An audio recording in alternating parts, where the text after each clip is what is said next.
Hello, my name is Alun, and this evening in my time, I'm facilitating a session of my game of World War II Occult Espionage, Projekt Dark Prometheus. This is a game set in World War II and involves members of British or related Allied intelligence services investigating occult matters, but more of that later. This game is part of this year's GauntletCon. If you don't know about the Gauntlet, I would please ask you to check us out on by putting Gauntlet-RPG into any reputable search engine. You'll find us in what we do.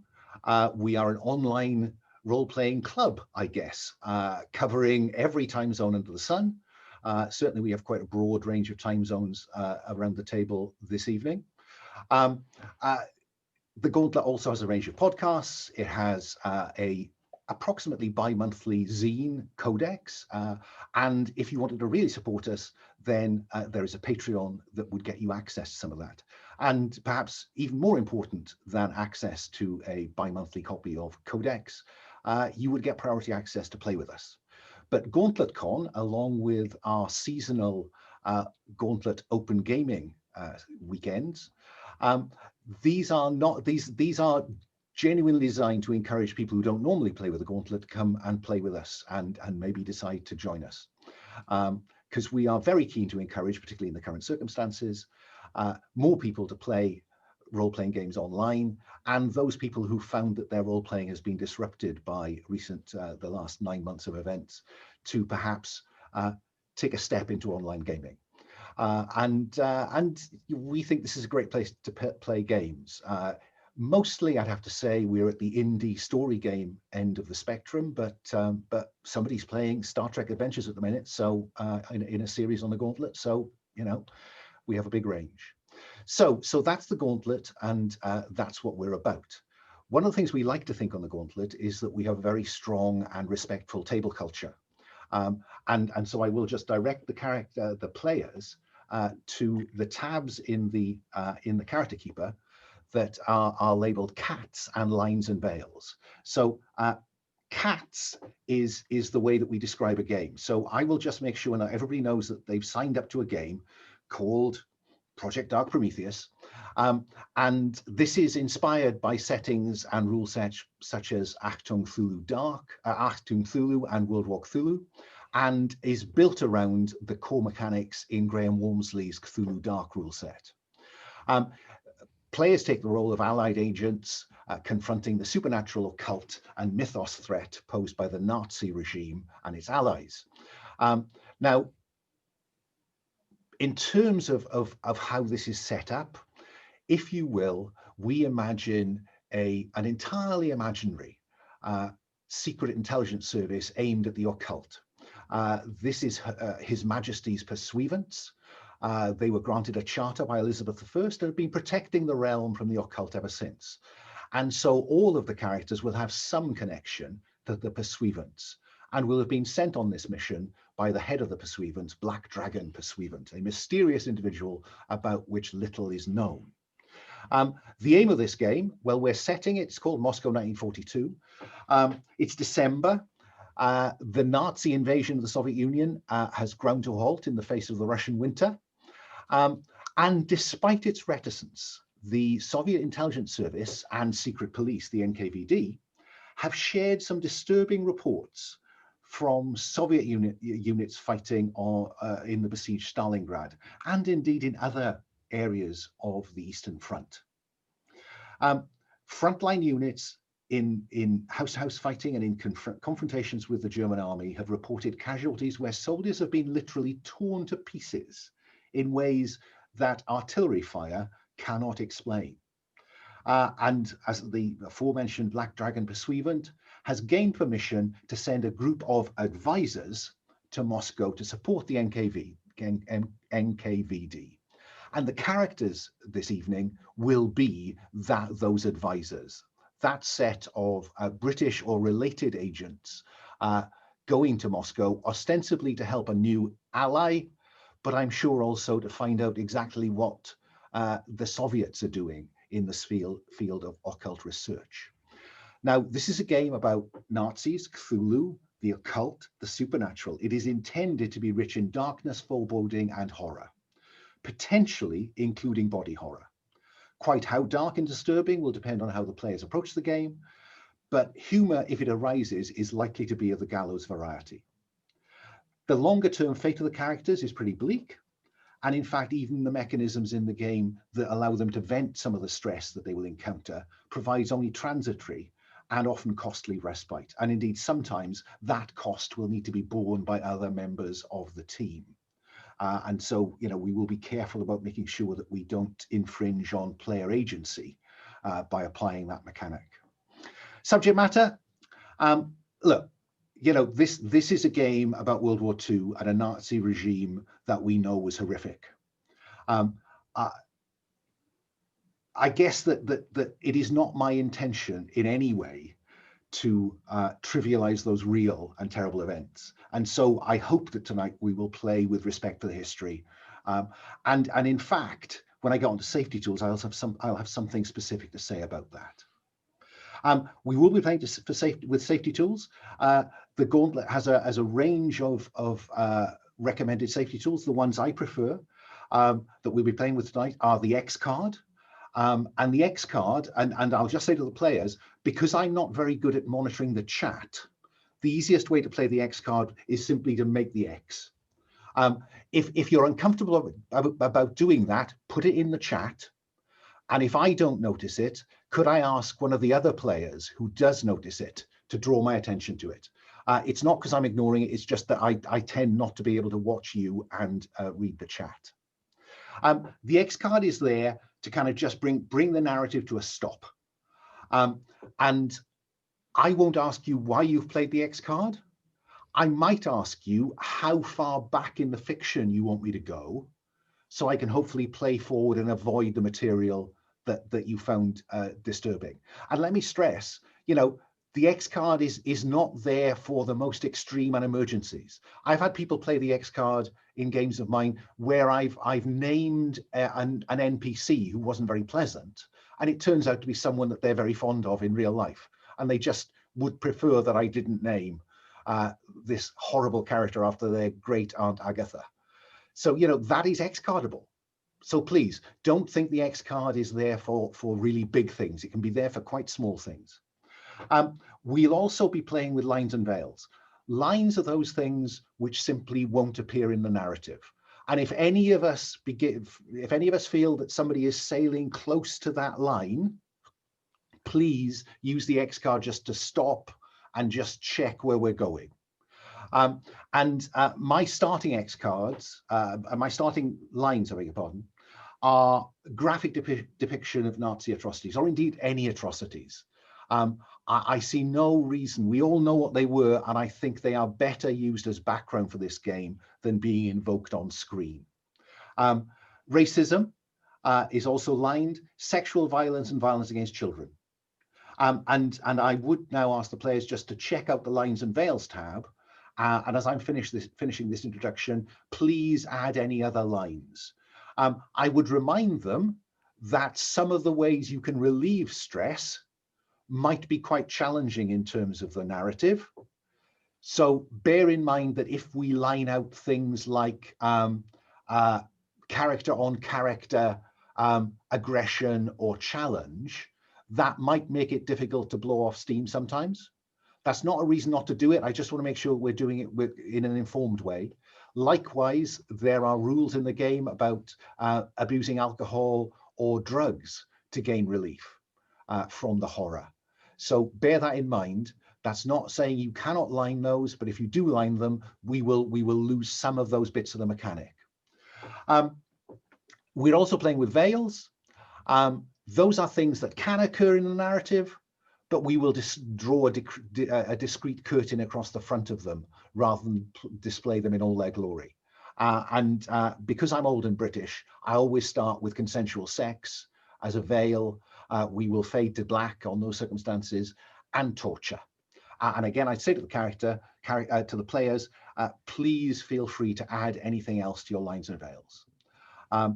And so I'm having a quick look now, and we have lines, as I've said, on wartime atrocities, sexual violence, harm to children, racism. The pandemic, fine with that. I think none of us are playing online to recreate that amount of real life. And we are veiling at the minute consensual sex, torture, harm to pets or domestic animals, slavery, extreme misandry and misogyny, vomit and excrement. If there is anything else, I will check in before we start play proper. So that's more than enough for me, apart from to say that the other two things we have is the open door. Folks, if this turns out not to be the game you thought it was and not to be the game you want to play, please do not chain yourself to this virtual table. The open door is there to use. If this isn't for you, that's fine by me. Feel free to step away from the table. And if stuff gets intense in the game and you need a break, step away from the table. I will build in some breaks approximately every hour or so between now and our limit in now 3.5 hours time. But the open door is there to be used. Please, no one should sit at a role-playing game table playing a game they're not enjoying. And also, we are playing within the Gauntlet Code of Conduct. For those of you that don't know it, I summarize it as don't be a dick. It has a significant amount of detail in it, which I use in all my games now, Gauntlet or not. But basically, we are all here to have fun, and we are all here to facilitate everybody else's fun. Okay, so that is me. I will finish by saying I am Alun. My pronouns are he, him.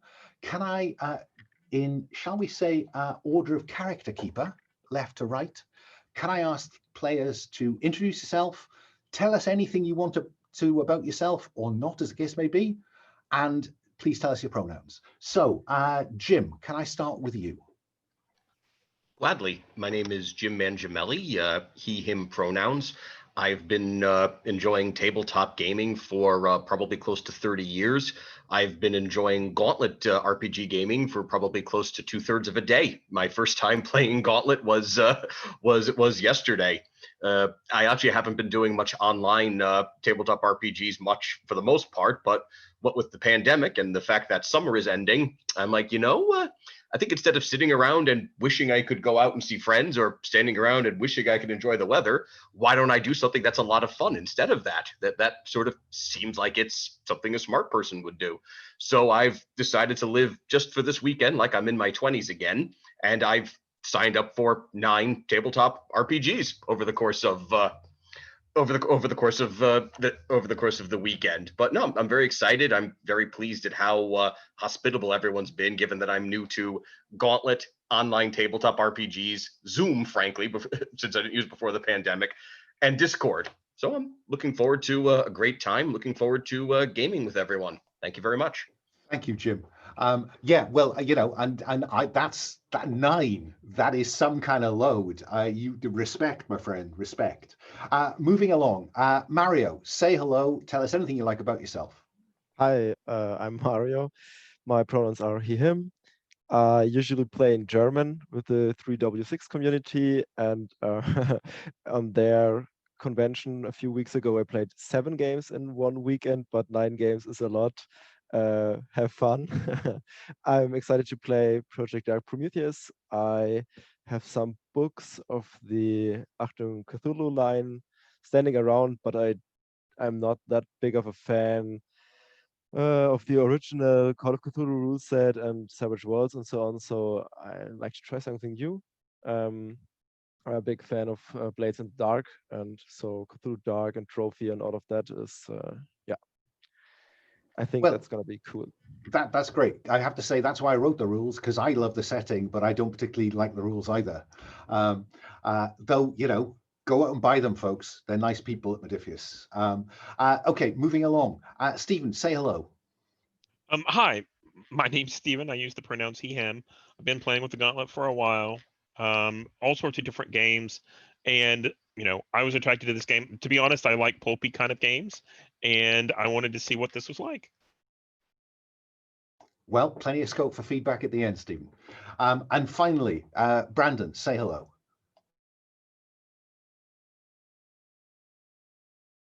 You are muted, my friend. Hello, I'm Brandon. I've been playing with the Gauntlet for a few months now. And I have been a World War II buff since I was 10. And to throw together pulp things and H.P. Lovecraft things, and it's pretty much a can't miss for me. I also, I've loved the Gauntlet's emphasis on indie systems and new hacks and tries of different systems for different genres, and so that's good too. I'm looking forward to it.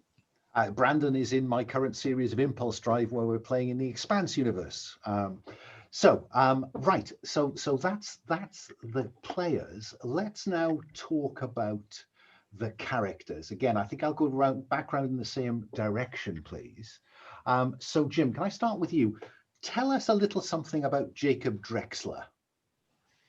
Jacob Drexler used to be a quiet, mild-mannered Jewish lad in Europe. He loved to fix bicycles. He loved to fix cars. He was a mechanic. He spent his time studying the Torah. Then when the war broke out, he started to hear rumors of what was happening to his people, and he immediately enlisted. Ever since then, he feels that if he met himself on the street, his past self, he wouldn't even recognize him, because that lad loved nothing better than fixing things, making broken things whole. This one just sees the whole world as broken, and he can't even fix the world. He can only just cut out the rot that's making it even worse. Thank you. A European emigre then to Britain as a result of events in the 1930s, I'm guessing. I think, were his parents Russian speaking? Were they Russian emigres? I'm just curious about his language skills. Or it might have been hard for them to cross all the way from Russia through Germany to get to Western Europe. So they might have actually been German and gotten out while the getting is good. Or perhaps Belgian. I think maybe Belgian or Austrian might be the most logical. Anyone who was in Germany or east of Germany would have had significant trouble getting out. So we'll say that these were Germany adjacent. I'm ashamed to admit, while I know that Austria borders Germany, I could not pick in what cardinal direction it is. But I think Austrian or Belgian would be the most logical case for his parents. They moved out once things started heating up quite badly. Okay, Austria would be ideal, I think. Austria. So fluent German speaker, and fluent in English as his adopted country. And Yiddish too. And probably Yiddish, indeed. Probably Yiddish. Yes. He still carries the Torah. Right now, it isn't anything to him. It's not a source of comfort. It's not a source of wisdom. All it is weight. But that's okay, because we have a lot of weight that we need to carry. So you've chosen as the reason for joining the Secret War. You're opting as the role of the courier, the person with some expertise around radios, mechanics, explosives. But your reason for joining the Secret War is humanity. When you found out what they were doing, you could not walk away or turn aside. Now, the question below that says, and I just want to pin you down a bit. As you wish. What would you do to stop them?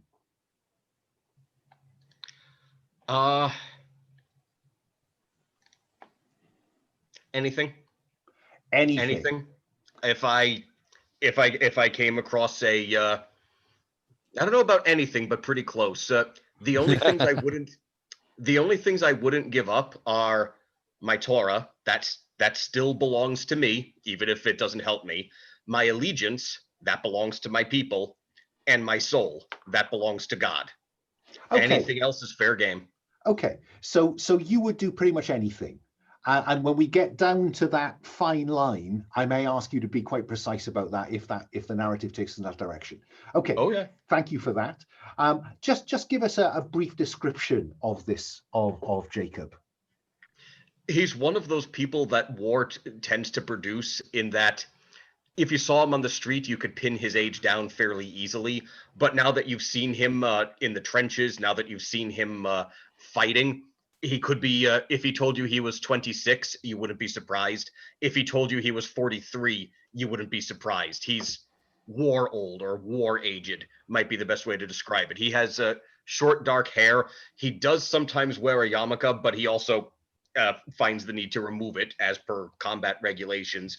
He's very thin. He wears glasses. And even when he tries to shave, he always has a little bit of stubble because he has a fairly fast growing beard, but he tends to prefer to be clean shaven when he can be. And he has a habit of always gritting his teeth when he talks as if he's angry all the time, which for all people know, he is. Okay. We might come back to exploring some events that trigger that anger in a bit. But one of the part of that question is, who have you left behind? Who's the most important person left back in Britain? The single most important, possibly my younger brother, David. He was very, very young, and Jacob sort of thinks to himself as if he himself, Jacob, is already dead. His younger brother has sort of almost received part of Jacob's soul, as in this kid could grow up to be the person I wanted to grow up to be. If we can end this war, if we can stop these people, he can grow up to be the me that I couldn't be. Would you say he was a teenager, or is he younger than that? Probably just starting to notice women, I would say. Okay, so a teenager. Okay, thank you. I'll come back with a couple more questions in a little while. Let's move along now to Mario. Mario, tell us a little bit about Frank Spencer. Yeah, Frank Spencer is a plucky private who's wondering how he got himself into this, as you wrote, spying malarkey, which sounds fun for me as a player, but probably not that fun to Frank now when he finds himself in that chaos. He's also clean shaven, has a square edged face. I googled that. I don't know if square edged is the right word for saying that he has an edgy face. I guess he's got well-defined features, maybe. Well-defined features. That sounds better. Short brown hair, bluish eyes, and yeah, well, he's new to this business, but yeah, well, probably he also served in the normal military when he's now at this special forces unit. Okay, and what did he do before the war took him away? Was going to be a chef at the Golden Pan, the restaurant of his parents. So he knows his way around food and cooking. And I notice that you've chosen greed as your reason to join the secret war. The hazard pay was good, and there's a decent chance of some loot. And the question I have to ask you then is, what things do you value more than anything or anyone? Well, I wrote, I want to get rich or die trying. My family is poor and I won't die with nothing but that shithole of a restaurant. So the poverty back home is something I want to leave behind me. So money? I think, yes. Maybe when I find something else and I can make it to money, why not? Sure, but okay. But it's as mercenary as that, as straightforward as that. Yeah. Okay, that's great. And you've left your twin siblings, your 10-year-old twin siblings at home. Exactly, my parents and a boy and a girl who are twins at the age of 10. Okay. Moving along, Stephen, tell us about Kate O'Shea. So Kate O'Shea is Irish. She uses the pronouns she, her. She's the educated advisor. She's an expert in matters related to the occult and such. The little blurb that I wrote is, I started interacting with the occult at an early age when Theodore, my grandfather's ghost, started talking to me. I've been studying the occult in academia ever since I could read. I have to ask a question about Granddad Theodore. Is he still talking to you? He is, and I think that there are others as well. So she, at first impression, she seems young and naive and maybe a little bit crazy because she's talking to other people and she's talking to people that aren't there, sort of like imaginary she's talking to friends. dead people. Yeah. And the really creepy thing is, especially whenever she was a kid, she's used to being treated differently because, you know, everybody thought, oh, she just has an imaginary friend and she named him Theodore because, you know, she's heard us use that name, until I said something that Theodore had mentioned, and it freaked my grandmother out because no one else would know about that. Wow. Okay. So I can see why His Majesty's Pursuivants recruited Kate. She is a natural for the Pursuivants. And you've chosen as the reason for joining the Secret War, thirst for knowledge. You have always been fascinated by the allure of the blasphemous unknown. My question is, what would you give up to know more? And my answer is maybe even a part of my soul, just to let those who are unheard be heard. I've heard a lot of people who have passed on, and I think it's important that others hear them as well. They shouldn't be discounted. So just a bit of your soul, not all of it? So that's a good line. We'll see in play, right? Yeah. Give us a brief description of Kate and tell us who she left behind. So Kate is Irish. She has fair skin and green eyes and kind of an athletic build. She appears young and naive. I mentioned she seems a little bit crazy. After a short time, it becomes clear that she's a little bit bossy and eager to prove herself with either fists or wit. She left behind her daughter Irene with her parents. So she has a daughter, Irene. Is she a widow? That's a good point. Yeah, I think so.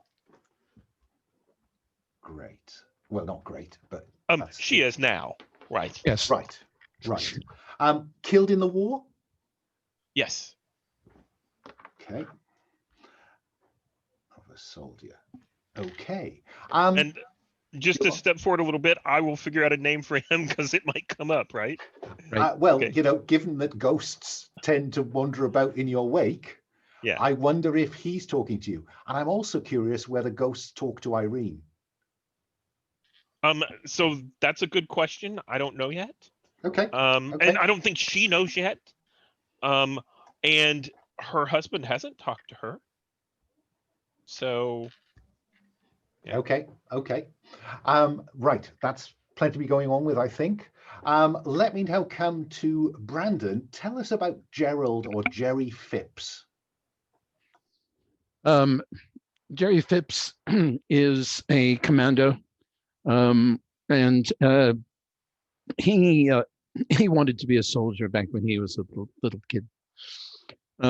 Joined his father in being a dock worker and a steam fitter until the prospects for war started to heat up, whereupon he enlisted. And they decided that he had a talent for getting in and out of places he didn't belong with highly explosive material. He's from the lower classes, and his the characteristic I think that the Pursuivants saw in him was resiliency. He's at this point he has seen rather a lot of the horrors of war, and occasionally and perhaps another horror or two that regular war can't explain. Let me come back to that one because I'm just curious for a moment. Steam fitter and dock worker. Dock workers are big blokes because they heave a lot of stuff about. But the steam fitter, does he actually have any was that just hard labor or was that skilled work? Yeah, these are kind of two different things. So I'll just say steam fitter then, which is both hard labor and skilled work. Yeah, fine. I mean, you've got to tote around enormous things, but you do also have to know what you're doing or somebody's head gets blown off. Okay. And your reason for joining the Secret War, you've chosen my country, right or wrong. You believe in God, king, and or country. what would it take to betray those values? I'd have to believe that one of those was had gone over to the wrong side, wouldn't I?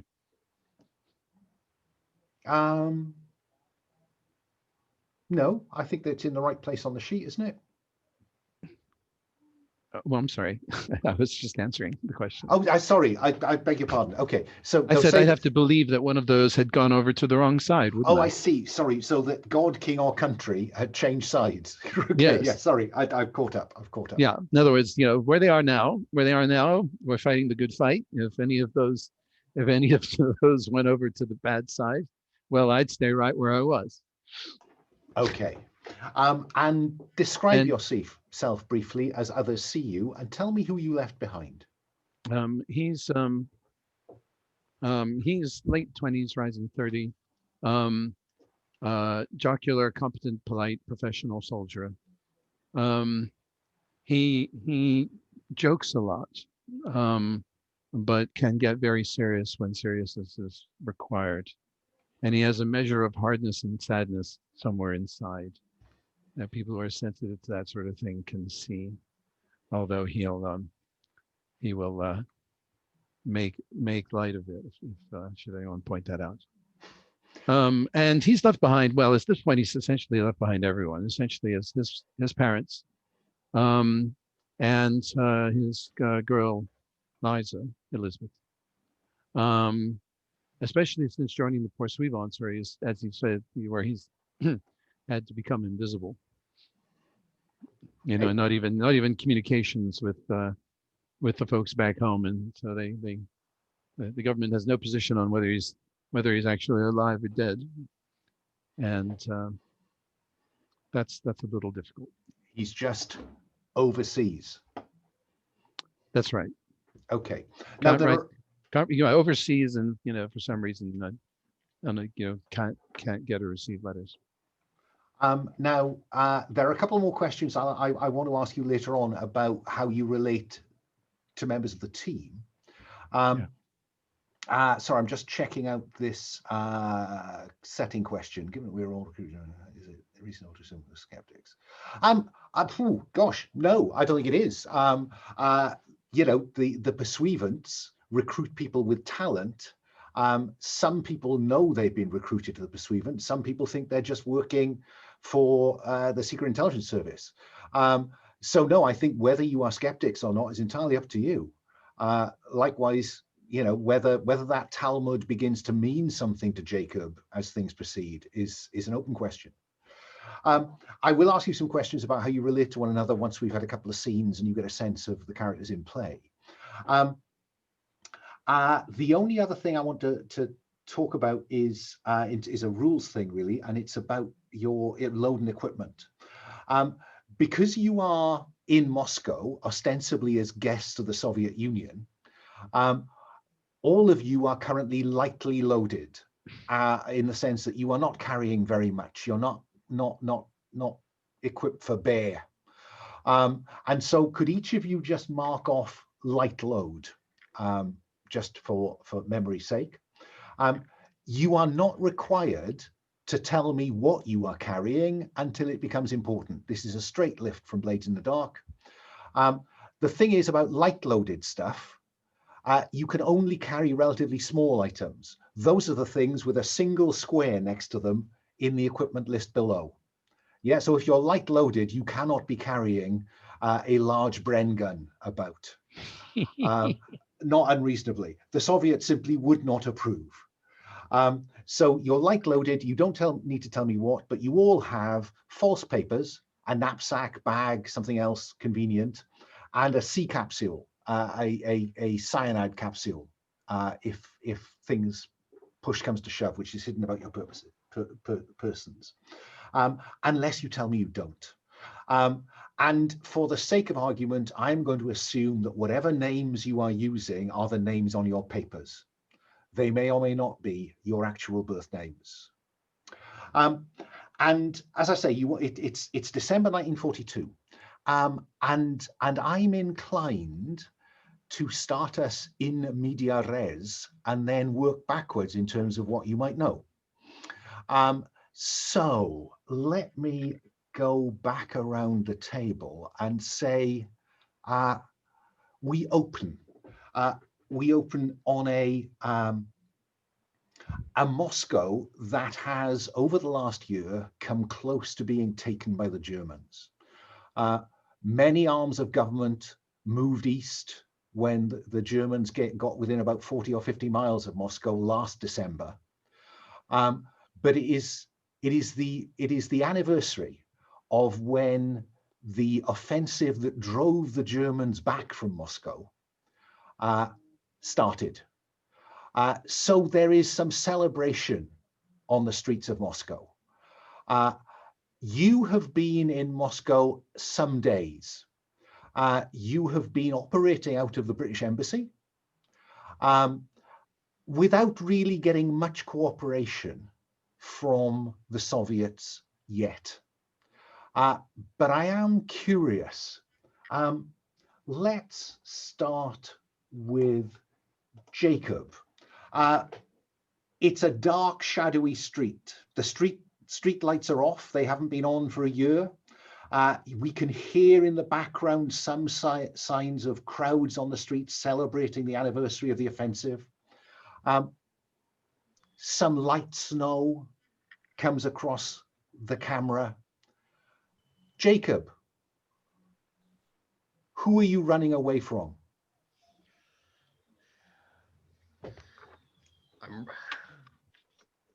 A fair question.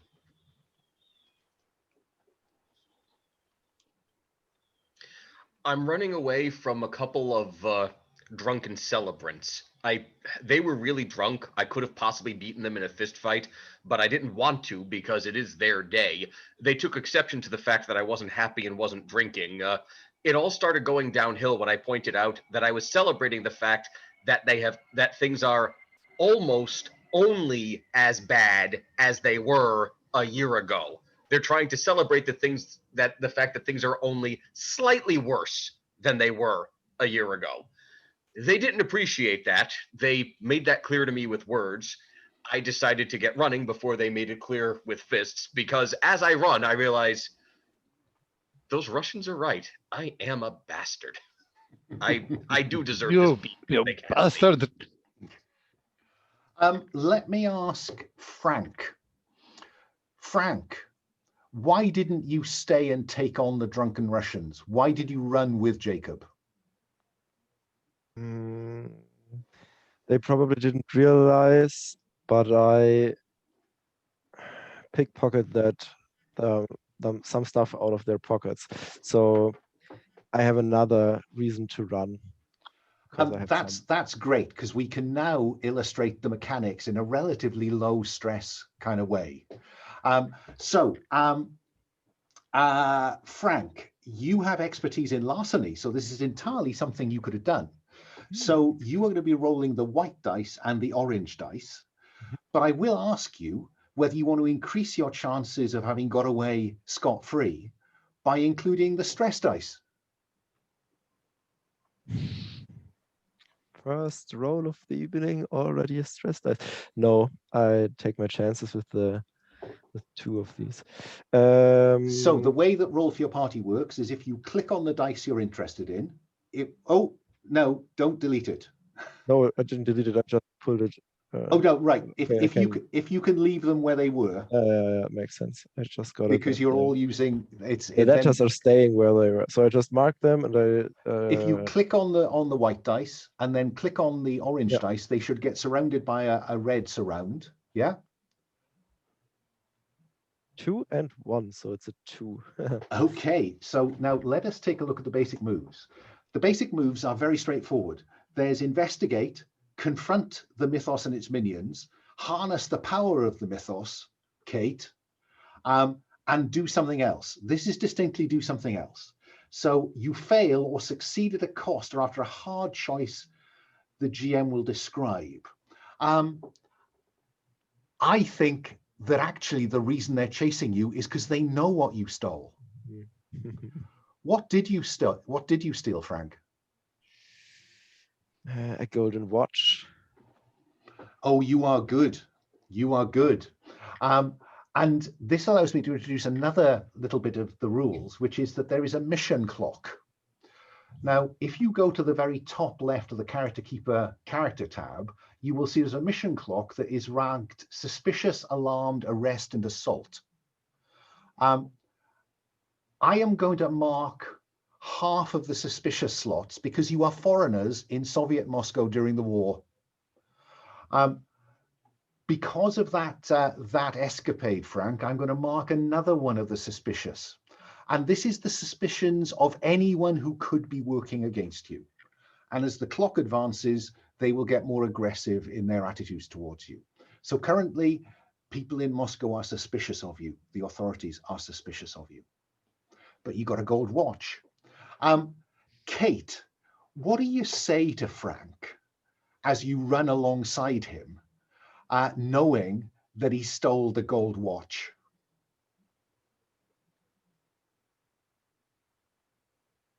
Frank, you idiot. There are much more worthwhile things to take than something like a silly watch.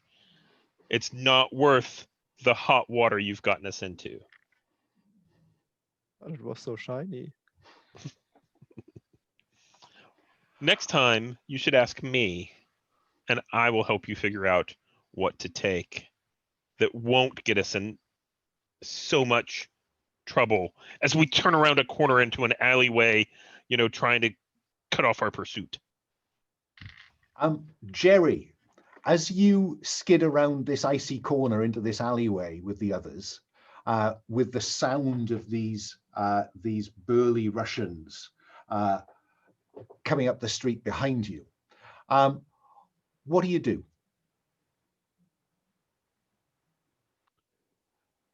Well, no man left behind and all that sort of thing. I grab up a bulk of firewood that's here in the alley, and flatten myself against the wall, getting ready to give one of them a taste of something he'll never forget, and then discourage the other one with more usual means. Okay, so the others continue to run down this alley to escape. You are going to try and take them out. This allows me to introduce you to the failure dice. Now, you will always roll. This is confront the mythos and its minions. And the minions is anyone who isn't the mythos, really. So you are going to confront the mythos and its minions. I will just take you through the move. So if you fight human or supernatural foes, say what success would look like. If this goes to plan, Gerry, what will we see? They will take bruises enough up to persuade them that perhaps chasing strangers down dark alleys, even in the middle of their town, while half drunk, is perhaps not the right thing to do. Okay. And they will go back to their nice warm bottle of vodka, and continue their celebration, which is a much nicer way of spending the evening. At any rate. And then they'll remember about the gold watch and get angry all over again. But never mind. Okay, so you will roll the white dice because you always do. I think that this fighting people absolutely fits in Gerry's scope of expertise. So you're going to roll the expertise dice, the orange dice. Would you like to include the stress dice to improve the chance of success? Yeah, I don't relish having these fellows on our tail. When there is a chance that you could actually take some harm in a confrontation, you also roll the first failure dice. If they are supernatural creatures or they're using the mythos against you, you'd roll both the failure dice, but you're just rolling failure one. So it's the white, orange, green, and pink dice, please. Okay, and then just submit. Sorry, highlight them. And then can you see reroll selected? Yeah.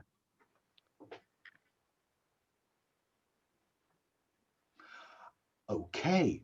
Now, so you have got 5 on the 3 dice that belong to you, if you will, rather than the one that belongs to them. A 5, and it's on the stress dice, because the stress dice is the highest dice here. The sad truth is that your stress goes up by 1. Yeah.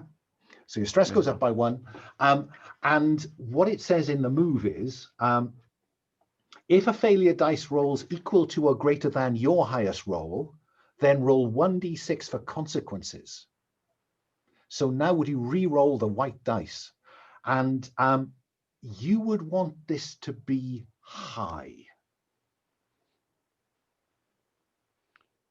Which is true in the general case, right? Yeah. Yes. 5. 4 plus. You were damned lucky that time. It hurts, but you'll live. So you have succeeded. We see you lay one of them out, and the other one get a punch in on you, but not enough to have them continue the pursuit. So what you wanted to happen does happen. Yeah. And now you have seen, all of you, the mechanics of this game in their completeness. Yeah. Okay. So where, Kate, do you think you should be heading, having run away?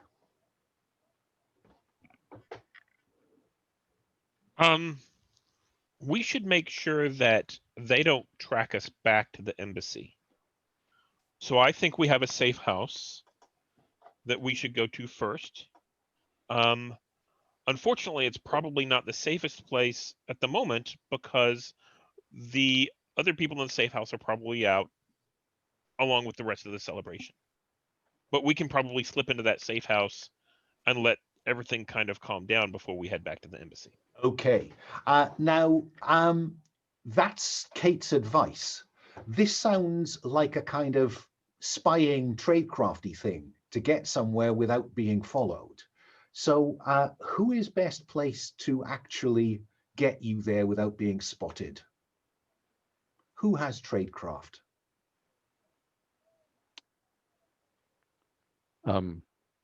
Well, logically, that's me. You've got fieldcraft, Oh, which is didn't know that being was a different thing. soldier. Ah, Yes, but I Jacob, also have. I didn't know what tradecraft was. I also have infiltration, so I was. yeah, which would be breaking and entering, if Yes. you like. I have tradecraft. Exactly. So in terms of the skills to lose a tail and be unobtrusive, Jacob is our go-to here. So Jacob, this is rolling to do something else. You have expertise. So you're rolling the white dice and the orange dice. I will always ask if you want to use the stress dice. Now you know what the effect is. I don't think I will use the stress die. Actually, wait, we're getting to our safe house, like the place we absolutely need to keep secure. Yeah, I'll use a stress die in that case. Okay, so walk me through this very slowly because you said this is a shared thing and I don't want to screw everything up. Okay. I have the web page open. Okay, so click on the white dice and clicking the one click white die on the white dice, and it will be surrounded with a little red box. Yeah. Yep. Now click on the orange dice. Yep. And it too will be surrounded. Now the stress die. And now the green stress die, and all three of them are now surrounded by little red boxes. Yeah. And now click on reroll selected. Indeed so. A 5. Oh wait, whoa! It was a 5. Okay, the expertise die is a 4. The other two dice are both 1. Okay, it's only the highest one you're interested in. Okay, good. So rolling to do something else, 4 or 5, you succeed with no obvious complications or benefits. The sweet spot. Can I take a well, finish what you're going to say, then I have a question. So that will get you to the safe house without being followed. I saw that Gerry took a bit of stress and took some lumps. So can I initiate I'll initiate a conversation with him. It's more geared towards reducing his stress than mine. When I'm like, but I'll say that was stupid. We're the ones who screwed up. I got into an argument with those Russian toughs, and Frank took the watch. Why? You shouldn't be the one taking the lumps. We should bear the consequences of our own actions. I'm sorry that it had to be you instead. Don't take a beating for me again. I'm not worth it. You've not been at wartime very long, have you? I've been at war for very long. We did a stupid thing and we paid the consequences for it. There's no subset of we. that should have any application on this or any other mission. And if that doesn't suit you, then perhaps this isn't your line of work. Well, then I will make sure that we don't do anything stupid again. No, you can't. They'll never do that. You can minimize it on your own aspect and do your best otherwise, but you can't make sure of it. Well, I'm still sorry you took a beating because of an argument I started. That sounded to me like Jacob was trying to set Gerry up for something like honest human contact. That I didn't sense that that's what Jacob got from Gerry. Gerry, were you looking to actually dress Jacob down there? No, not a bit. I was Gerry regards this as a teaching moment, not as something to abuse, and so this is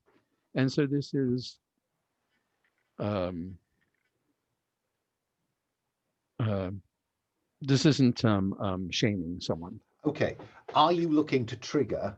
You look for honest human contact, which I have to say, can all of these things have a potential downside? That was my objective to frame the scene, but I know that Gerry has to consent to receive the human contact in order to be able to remove the stress. Yeah. I'm presuming it is feasible within the rules for one person to initiate a stress relief scene, even if the intent is for another person to remove the stress. Absolutely, you can frame it. If the other person takes the bait, then they get to roll the dice to see what the consequence is. So I just want to be clear that Jacob could come off on the rough end of this if it goes pear-shaped. That would fit very well with the narrative. I mean, Gerry gives this, it's all the team, and what Jacob hears is, I'm not mad, I'm disappointed. So, Gerry, are you going to take the opportunity that Jacob has given you here for a bit of human contact? I am. Fine. So reduce your stress by 1 and roll the white dice.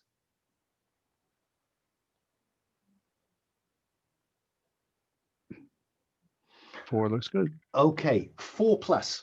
There's a blow up. This is so in the narrative. Agree with the GM whether to apply the 4+ result from verbally abuse, bully, or shame someone, or beat someone up. Do you dress him down or do you thump him? Oh no, I'm not going to hit him. So, Jacob, if we go across and look at the 4+ result for shame, bully, whatever, 4+ and they are a PC. Your words, Gerry, hit them really hard. They roll for stress. So Jacob's going to roll for stress. What this means, Jacob, is you're going to roll the green stress dice. Mm-hmm. And if it's higher than your current stress, your stress will go up by 1. My stress is a 1, so yes, it probably will. Let's see. So roll a 1 and everything's fine. 4. Stress goes up by 1. I think on that tense moment, as you arrive back at the safe house, that would be a good point to take our first break. I'm going to, can we be back in our seat with 10 minutes for the first one? Yeah, sure. Fine. I just want to say Frank stands next to you guys and he's like, all of us stole that watch? Yeah. Great soul, chap. My precious. Okay, shall we be back in our seats at 20 past the hour? See you then. Thank you. Okay, we're back from our break. So I think then it is the following morning, and you will have an opportunity to get back to the embassy relatively safely, I would think. So let's cut to the embassy, where your contact at the embassy is a military attaché called Giles. Giles is a classic British officer. He has a pencil-thin moustache and has a cut-glass accent, and wondered, frankly, where the bloody hell you were last night. I think he probably fancies Kate. So and he also, she's a lady. Frank clearly isn't a gentleman. Gerry is a non-commissioned officer, and Jacob is a bit sketchy. So, Kate, where the bloody hell were you lot last night? We were doing some team building last night. What? But look, we have accommodation here so we can look after you and you don't get into trouble. True, but here we can't do our job. So we can best do our job if you give us the freedom needed to get done what needs to get done. Well, I think that's terribly irregular, frankly. Look, this country was on the other side a year and a half ago. You really can't assume that this is a friendly country. I don't know about the rest of them, but I don't assume any country is friendly. I'm doing my best non-com. You know, I'm reflecting the officer's words to the enlisted folk, without commentary. Enough said. Well, in terms of your job, we finally arranged for you to meet someone at the NKVD. Why in God's name I've had instructions to set up that meeting is beyond me, frankly. They're the bloody secret police, for God's sake. You're to meet some officer there, and he leafs through a file and he finds a name. A Lieutenant Yakovskaya. Apparently, whatever you've come to do, they are prepared to start letting you do it. So please, I beg you, do not, Miss O'Shea, turn this into some sort of diplomatic incident. You understand. So, by the way, he outranks all of us. Is that right? Well, the only person in the room with a rank above private is Gerry. Okay. So yeah, you have no rank per se, nor does Jacob. So in response to him, I say, you recognize, of course, that if you don't see us again after we've met with our contact, you've never seen us. We weren't here, and nothing ever happened. Yes, I've been briefed, Miss O'Shea. I've been briefed. All terribly hush-hush. They're sending a car for you. It'll be here in about 20 minutes. Please do not embarrass the ambassador or, God forbid, the king. And we cut to 10 minutes later in the car. Now, I'm just curious at this point, as we see all four of you in this great big Russian limousine that they've sent for you, there's probably room for 8 people in here. But the 4 of you are sat in the back of this car. This is probably the biggest car Frank has not stolen. This is a very flashy piece of machinery. But I do want to just get a flavor of how the team dynamic is developing. Frank, as you look around the inside of this limo, which member of the team do you care most about?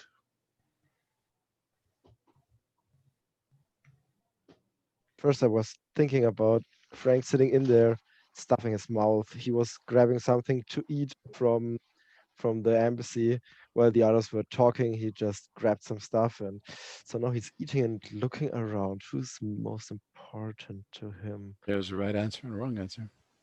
Well,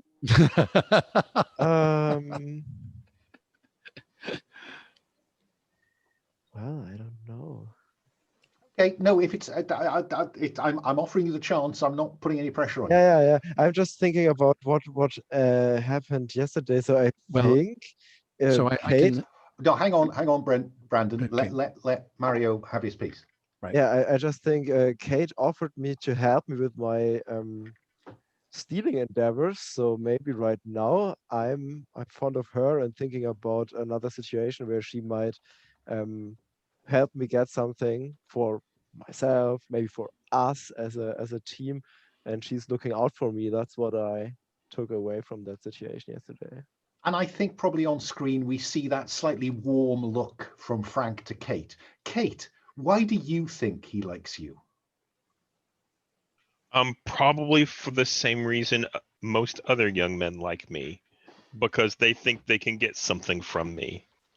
By the way, I changed my "what did I do before" from the obvious occult thing into "I worked for the National Tax Office and I know how to hide information from superiors and the public." So probably what I was alluding to whenever we were running away was I know how to shuffle money and funds and do that whole backdoor stealing thing instead of that front door, I'm going to steal a watch kind of thing.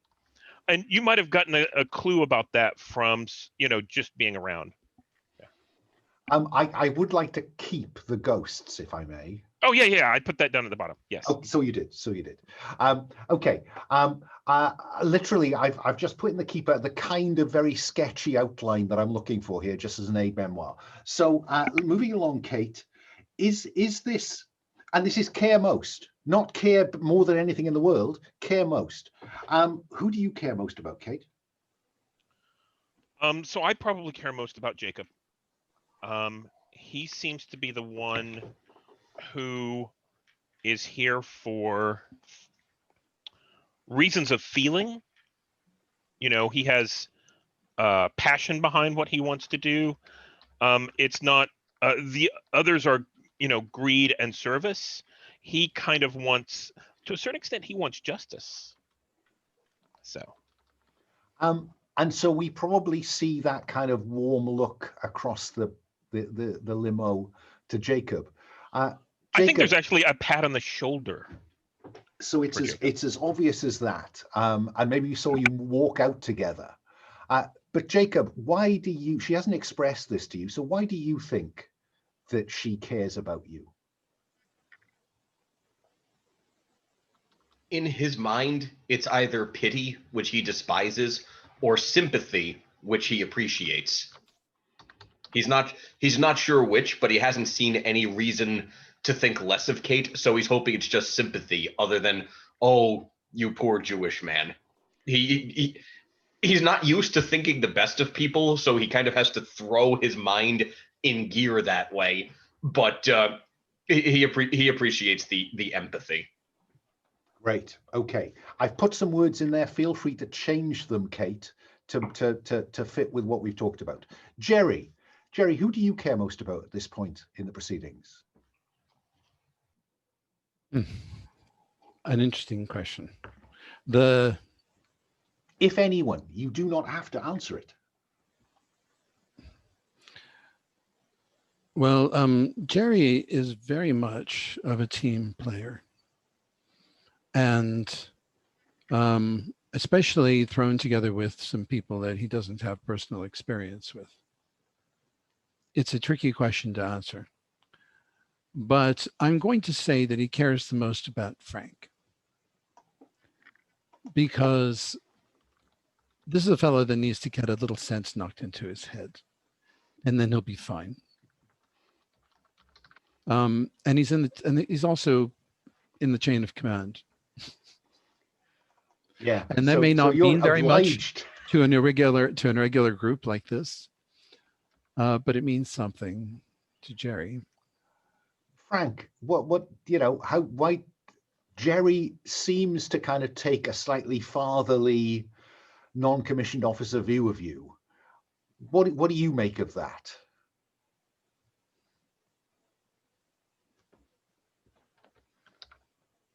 For now, I think he's higher in rank than me, so I listen to him as far as I have to, because it makes sense for the mission and our job. And well, I think if he caught me stealing, he wouldn't be that amused. So maybe I'm keeping that for myself. And finally, Jacob, as you look around the team that you've got to know over the last several days. Who do you care most about? This is interesting because each of us will now have picked a different answer. Gerry, it's a very easy question for Jacob. Gerry took a beating that in Jacob's own mind was supposed to be his for no good reason. And so he feels like he has to sort of work that off. And he sees Gerry as just like this fascinating complete dichotomy. Like on the one hand, he sees him as, strong, tough, and experienced. But on the other, Jacob honestly sees Gerry as kind of naive in the sense of, it doesn't matter. We're all on a team. One beating is all of our beating. So he almost thinks of it as like a kindly schoolmaster who knows almost nothing of boys and the real world, but knows everything about his subject matter. One of those like nice old teachers that it's just not fun to play any pranks on because they genuinely do think the world of you, even if they can't find their spectacles on a given day. So strict but fair. Yeah. Despite having it ended up turning into a bit of a dressing down last night, Gerry, Jacob seems still to be very friendly towards you. Why do you think that is? I think he recognizes, well, I think mistakenly, that he recognizes some of the truth in what I said, which is that when you are in a small group that depend on one another, you can't afford to have, divisions, internal divisions have to be put aside. Okay. If someone gets everyone in trouble, that's completely irrelevant until afterwards. So that he heard what you had to say and he's internalized it. Fine. We'll come back to the last question later on. This enormous car with a silent driver with a unsealable glass screen between you and them pulls up outside a very large building in Lubyanka Square. And there you will see what you were briefed. You see the symbol of the NKVD proudly displayed above this grand set of doors. And the driver gets out. He opens the door. He salutes very smartly as each of you until all of you are out and gestures towards the door, where an attractive Russian woman in uniform is just coming out, smiling at you and says in perfect English, "Oh, I'm so pleased you could come. This is really very exciting for me. I learned my English from the BBC and I hope to practice it on you. My name is Lieutenant, I've forgotten her name already, Yakovskaya, but please call me Sasha. Please come with me." And she ushers you into the building. Marble, carvings on the wall of workers in poses of great bravery and success, resembling what's behind me, I guess. Classic Soviet early 20th century representations of the worker. A vast marble staircase, which she takes great pleasure in marching you up as people snap to attention and salute the visitors. I have to ask Frank what he makes of all of this. Oh, sorry, Jacob.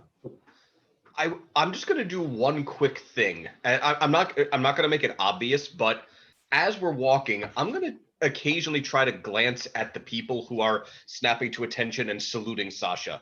Do they look just like military, do they look just like, formal, or do any of them look afraid as they salute her? Oh, that's an interesting question. I think this introduces the investigate basic move, which allows you to ask me questions. So I toss in, do any of them look disdainful or disrespectful? Okay. So Jacob, notwithstanding that the Soviets have officers, that are women. So Jacob, they all respect them. All right. Indeed. So Jacob, you're rolling the white dice. Yeah. Yep. You're also highlighting, I think, because tradecraft is part of that surreptitious assessing people. Sounds like it. Yeah. I'm not going to roll a stress die for this. Oh, go on. Okay, no, 2 dice, reroll selected. Reroll selected.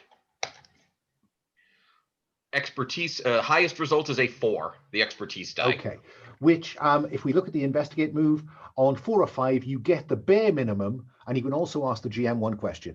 The bare minimum is that these guys have been briefed to be on their best behavior. But whether that's about her or you is a different question. But they are trying to display the crispness of the Soviet state to these visitors. In terms of your question about her, I don't think they're frightened of her. I think that they recognize the rank. So just professional. I think it's a professional relationship. Right. She's a lieutenant. She deserves a salute. And she's with visitors who their commanding officer has said today, if you do nothing else, you show the Soviet Union in a good light. Yeah. Beautifully turned out. Fantastic, crisp uniforms. The bee's knees. She leads you up this staircase. Kate, would you roll for stress? This is something that the hairs on the back of your neck go up. There is something about this place that you find disturbing.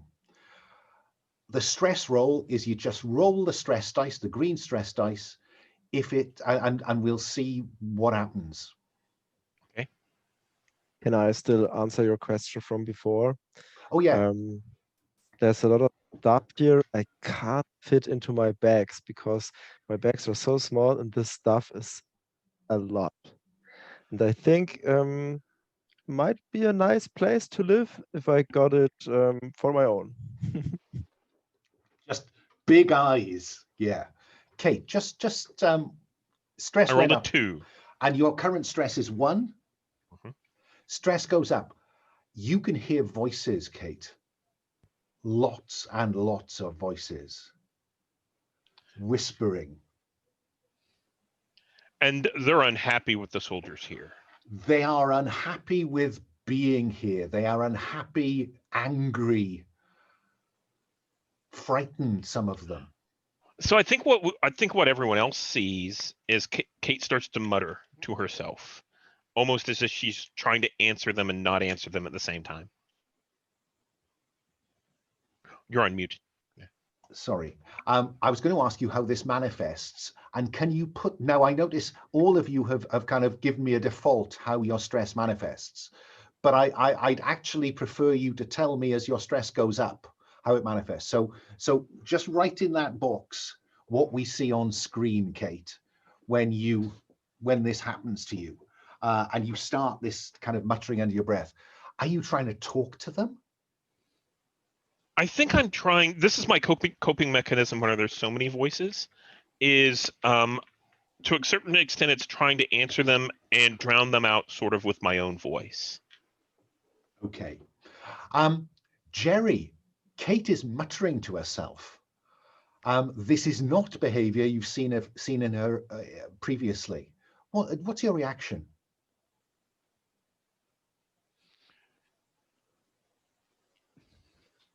My reaction is to sidle up very close to her and say very quietly, "Stumm, old girl, others might notice." And I think at that she kind of straightens up a little bit and goes silent, but you can see that she's very tight-lipped. Mm-hmm. You know, she's under a lot of pressure. I do this just as casually and as if I were simply remarking to her, nice, handsome place, isn't it? Mm-hmm. The Tsars had good taste or whatever, I might be saying that nobody can hear. And I think you see Kate's eyes, as they walk further and further on, they get a little bit wider and they start kind of looking around, glancing around back and forth. I think it's fair to say this place is significantly haunted. Sasha continues to chat away, saying she hopes that you've had an opportunity to see something of Moscow. That next weekend there is a special performance of the Bolshoi, and she's endeavoring to get you tickets. And if there is anything that she can do for you during your stay, that just simply ask. She is here to help you in Moscow as much as she can. Now, my assumption here is that I think Kate speaks Russian because she's educated enough to have Russian. I think probably Frank and Gerry have done the beginner's Russian course in a castle in Scotland where your training goes on. Jacob, I think because you have a greater facility with language, I think you can get by in Russian. Gerry and Frank, it's very much, low syllable words, very simple ideas. I think you have closer to conversational. Until I have reason otherwise, I'm not going to present any outward signs that I do. I'm going to present that I mostly just know, where is the bathroom? Thank you. I'm hungry. How do I get to the library to see if I can pick up anything that anybody's saying about us? If you don't mind, actually, on the trip over in the car, if I know Russian well enough to kind of get by, I will be a fake translator. So I will translate between them. So when they speak in Russian, they'll speak to me. I'll speak to the rest of them in English, as if I'm translating, not letting on that the rest of you know. Mm-hmm. I like that. That's very cool. That's very cool. And she takes you to an elevator, and this takes you up several floors. And again, broad marble corridors, lots of doors, engraved glass, and finally to an office, which she says, "This is my commanding officer. He's Major Batkin. His English is not good, and therefore I will provide translation if that's okay, Miss O'Shea." And she opens the door, steps in, salutes crisply, and then invites you in. It's quite a large office. It has large leather armchairs, a very big desk, and a slightly fat Soviet officer sat on the other side of the desk. Looking very formal. And again, the sense you get is he's trying to create a good impression. And in broken English, he says, "Welcome, my friends, to Moscow." And you sit, and what, Jacob, do you want to get out of this meeting, if anything?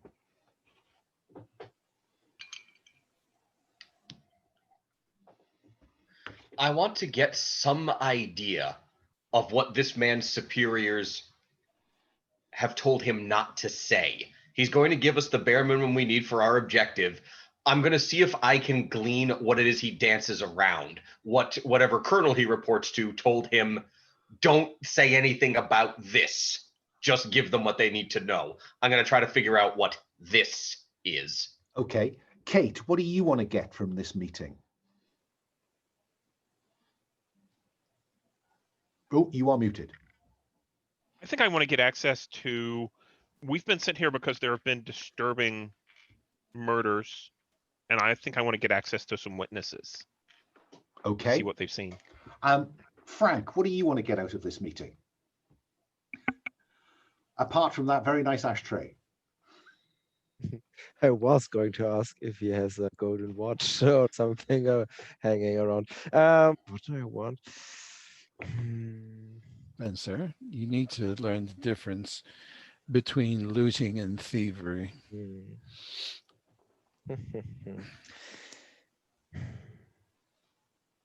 Well, I think I want to get a good idea of this person in front of us, and what his role is in this war or in this situation. Okay, and finally, Gerry, what are you looking to find out from this meeting?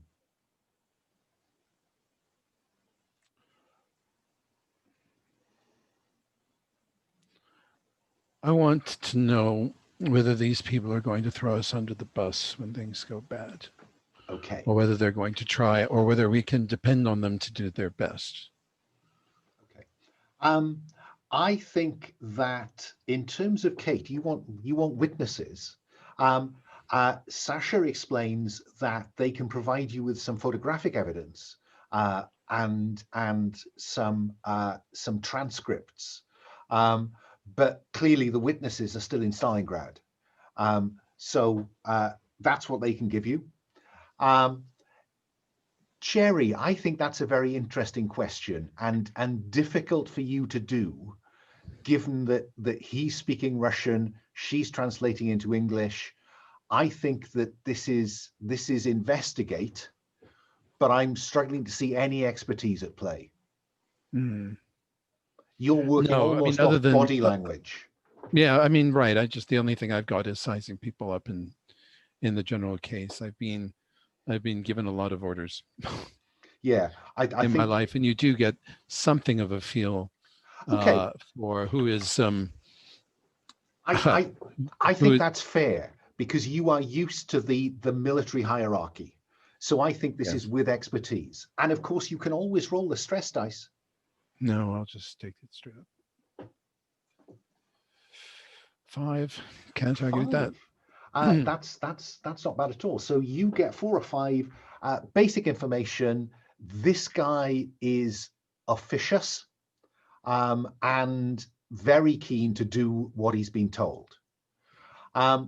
Your question about will he throw you under the bus?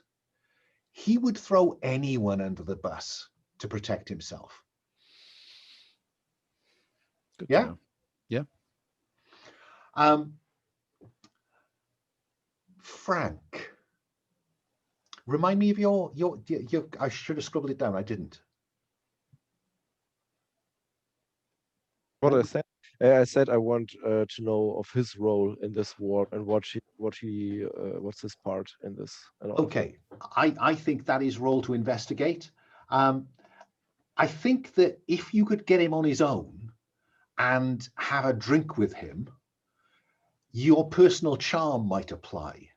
But I am struggling to see how expertise works for you. So I think it's just the white dice, unless you also want to roll the stress dice. No, the white die is enough. Okay.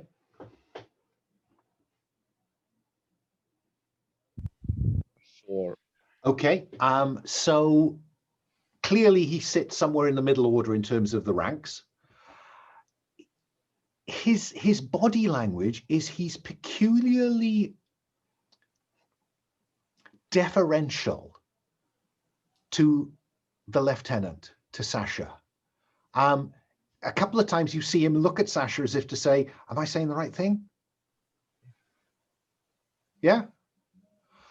And Jacob, you've got a flavor there, I think, for how this hour or so long meeting goes. Let's have you roll to investigate to see what you can pull out of this.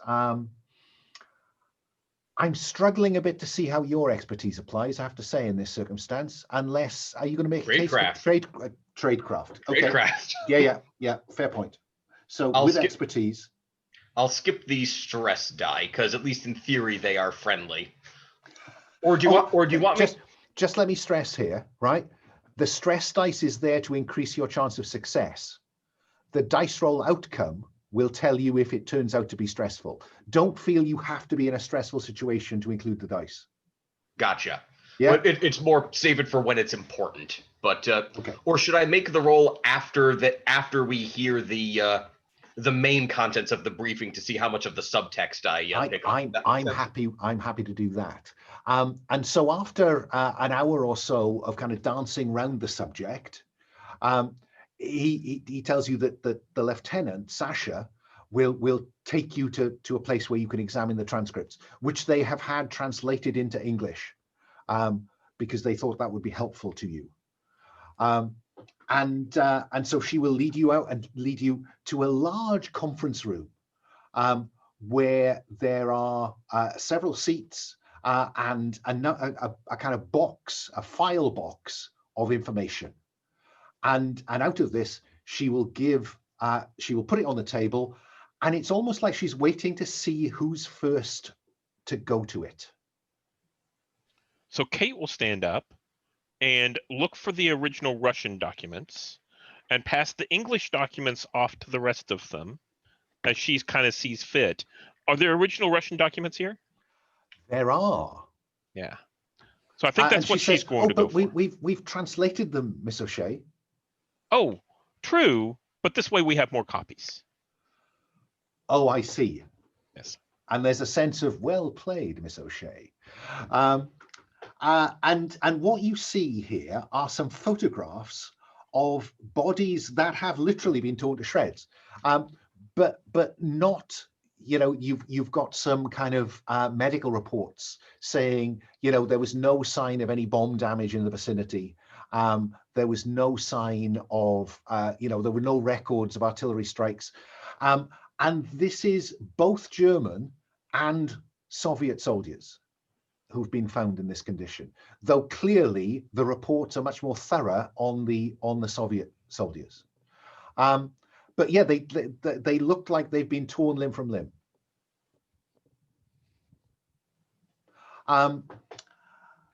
Jacob, now might be the time for you to ask your question, I think. So I think I will, in fact, now I think it's worth a stress die. I'll roll all three. Okay, roll all three. One moment, please. White, orange, green, reroll selected. Okay. Oh, 6. I can't remember if a 6 is really good, really good, consequency, or both. It's all these things. On a 6, you get the bare minimum. You could also, but you can also ask me 2 questions. And so, what 2 questions do you want to ask me before I get to the sticky end of this? Is it a pre-selected list of questions or no, open-ended? Any 2 questions. All right. Who is hoping that we fail? That'll be the first question. And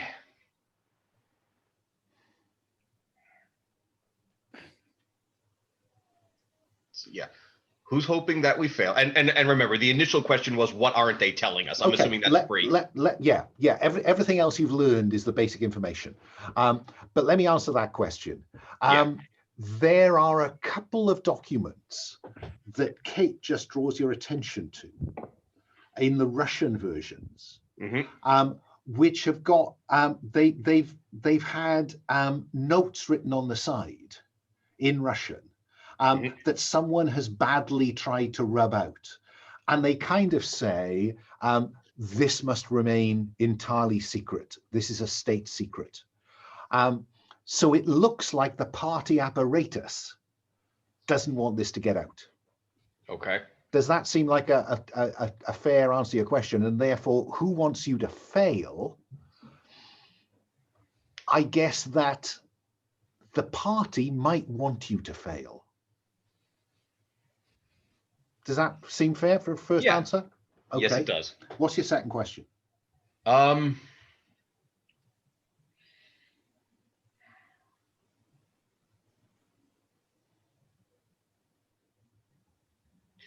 Is Sasha willing to take mild risks to help us if we need her to? I won't be expecting her to lay her life on the line or go up against a firing squad or get demoted, but is she willing to use some sort of political capital or exert some of her influence for this job if we need her to? Yes. I think she seems genuinely interested. She says some stuff about, when she first saw the pictures, she was horrified, and she kind of looks around and says, even for the Germans, this is a terrible way to die. Yes. Fair enough. Thank you. Let's get to the sticky end of the 6. But also say what reminds you of the horror of war or grants you an insight into the horror of the secret war, or ask me to do so. The thing that really throws me for a loop is who's learning from whom? Are these terrifying, scary or rather, are the Nazis, are the Germans, are they learning how to do even worse evil from these horrible abominations that we hear of, all of these strange, uncontemplatable beings from beyond the curtain of the universe? Are the Nazis taking their cue from them? Or really, I'm a Jew. Could it be that these strange new aliens have come here to learn how to hurt people from those people, those strange beings from millions of years and millions of miles away? They might well be taking their lessons from those who live less than 500 kilometers from where I grew up. That's what's really striking me. Who's showing who how to be worse? I think, can I build on that? And You're say the GM, that the but also thing, yes. well, so, stop me if I go too far with this. But I think it would be quite interesting if in one of the pictures, which is ostensibly of this torn apart German, you notice a detail on the wall that's kind of ignored by the photographer. It's just in the corner of the frame. Mm-hmm. It wasn't meant to be caught at all. It's a Hebrew letter. Too far? No, not at all. Letter as in literally one letter of the alphabet, or letter as in someone wrote a post in Hebrew? A single letter. I'll probably look back at some of the other pictures in that case. Do I have any indication that the majority of them are Jewish, or just this one man? Oh, now you're looking for that. In the corner of several others of both German and Russian soldiers, you can see other Hebrew letters, single letters, Hebrew letters. Are they all the same letter? No. Do they spell something? Not obviously. I mean, I think you'll probably be mulling this over for some time. While I try to sleep. So that's what freaks you out. Would you roll for stress, please? Gladly. Which means that you roll the green stress dice, hoping for a number that is not greater than your current stress. 6. That would be greater than my current stress. Stress increases by 1. I'm up to a 3. How now? Am I still functional? Oh gosh, yeah. I am going to ask you how this manifests. How does the watching audience know that Jacob is feeling it? They see me kind of gritting my teeth, starting to reach for the pictures, putting them together.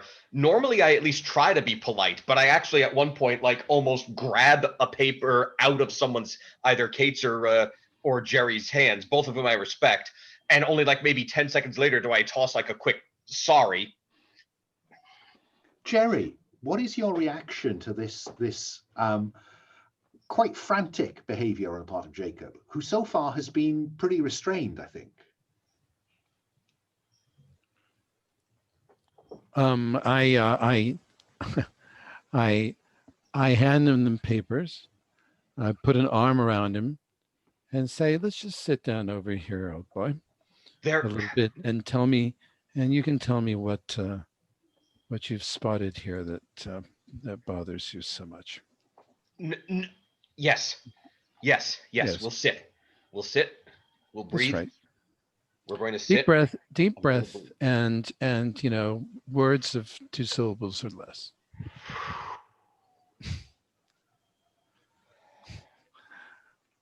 The monsters are hunting Jews. Really? If you look at the corners, if you look at some of the pictures, there are Jewish letters. They're written on the walls, or there's Hebrew letters, the letters of my people. I think the dead people were all Jews. Well, that's possible, though. There may be another possibility. Might that be, Chuck? I didn't hear you. I'm sorry. Mightn't there be another possibility? I mean, given the fact that, well, at this point especially, what these are soldiers that are being murdered. Let's ask: are they all soldiers, or were there some civilians mixed in? All soldiers. They're all soldiers. Thank you. So the number of Jews probably in the Wehrmacht is, well, it's certainly possible that there might be one or two that have managed to keep it undercover all this time. But I can bet you that there's, given the efficiency of the Gerrys in this, I doubt there are many. I'm a blind fool. You're right. So what's Could it be the other? my people are striking back? I'd put money on that end. I am a blind fool. If I You're were right. to bet. Maybe they've created a golem. Do you know of the legend? I've heard of it. Don't know too much. I am a blind fool, and you were right to calm me down. I was going down a wrong path. It's all right. Happens to the best of us. Eight. Now you go on and keep applying your laser eye, and we'll you see keep what Miss O'Shea has come up with once she has a moment to take her head out of the papers. Kate, I'll keep looking. You keep being wise. Thank you. Kate, you see Gerry leading the very kind of excited Jacob off to a corner of the room and having this kind of quiet conversation with him. And so does Sasha. And she goes to the urn in the corner and pours 2 cups of tea, strong, hot Russian tea that she's taking over to the pair of them. Kate, do you do anything? So I think I walk over with her, again, to act as a translator for the two of them. I get up when either of the women arrive. Well, bear with me a minute. Let me see what Kate has And in mind. No, I mean I stand up. I simply stand up. Doesn't matter, of course. And I think that as she goes to hand the tea over, I explain to them, in English, she sees that you're distressed, and is offering refreshment. This should calm things down. So here's a question: does Kate know anything? Has everyone overheard this about the letters?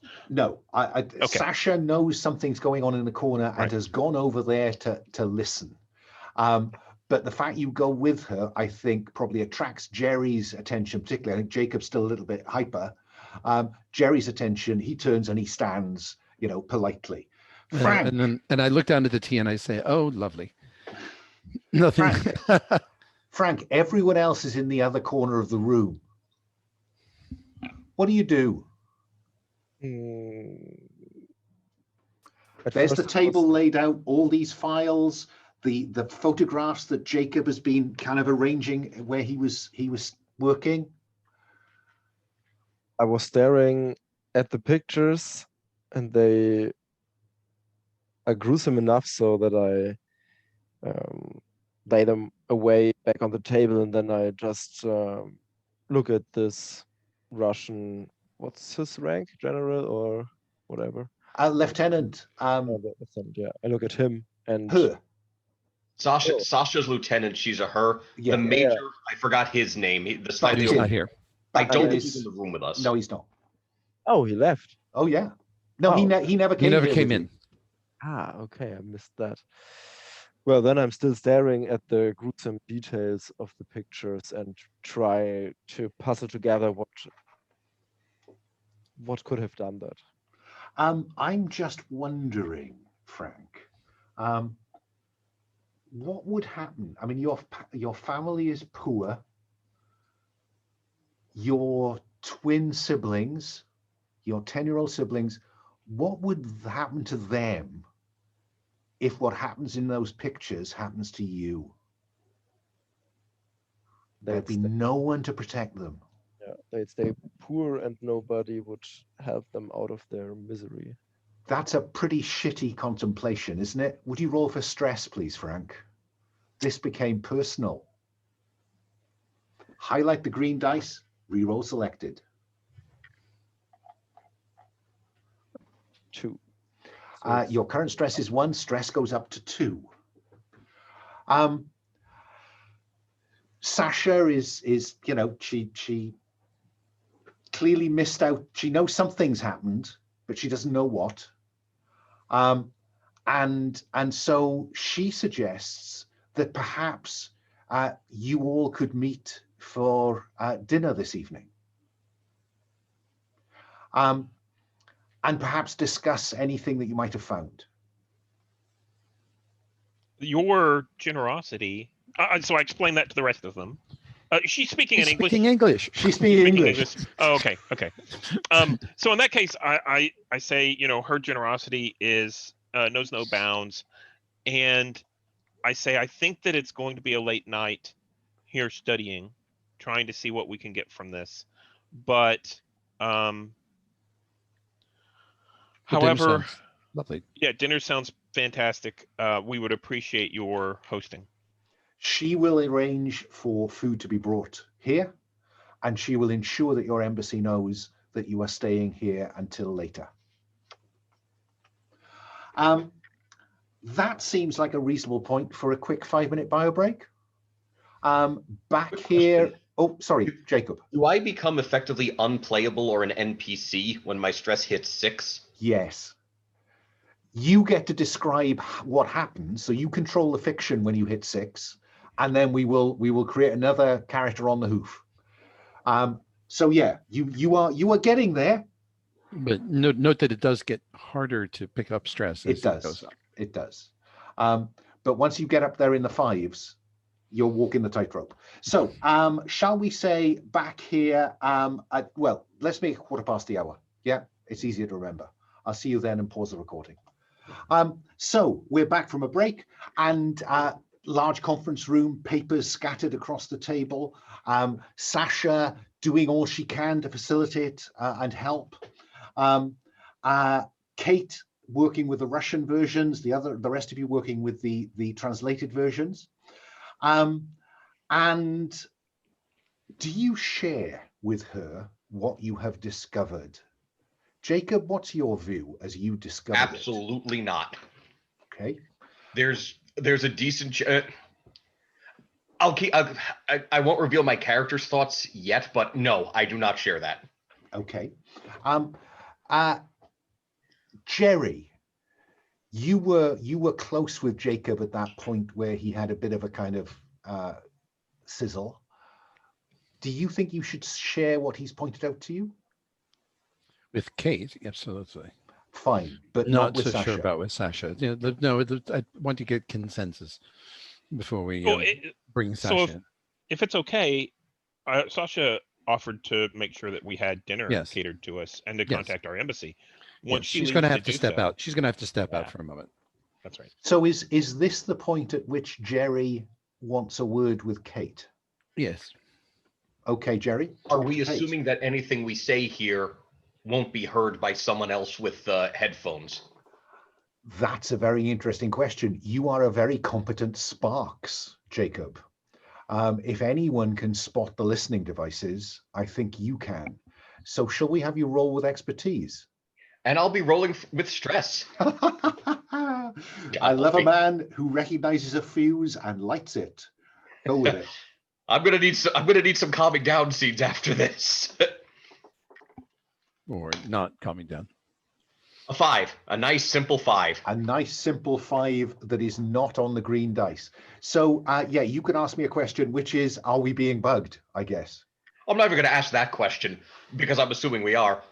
How can we communicate in a way that we won't be that will be private, even if it's something as simple as like turning on the coffee maker and talking near it, or going to or just finding the bathroom, getting into the stalls, the radio. flushed. Yeah, well. I think that the idea of chinking lots of glass around the tea urn, I think is the samovar is an excellent idea. Much kind of background noise that will help. Yeah, it's Russia. They won't think lots of toasts are weird. No, indeed. So I think there's no problem with 2 of you talking loudly and making tea, while two of you have a quiet conversation. Now, for the purposes of this, that means you can all talk because you'll just rotate. Yeah. So let's start with Gerry and Kate. I'll LARP the tea. Miss O'Shea. Yes. Jacob spotted something rather unusual on the photographs. A great many of them, perhaps indeed all of them, have a Hebrew letter in one spot or another in the environs. And the conclusion that springs to mind is that,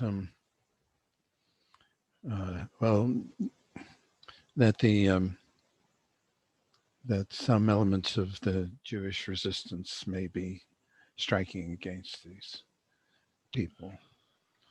Now, Jacob mentioned the Golem, and well, I don't have an opinion on that, but it certainly suggests a motivation for these killings, if not I think specific mechanism for them. so. Kate kind of snatches up the pictures, from the Russian version, and swear Christ in heaven, I should have seen this. I don't know why I didn't.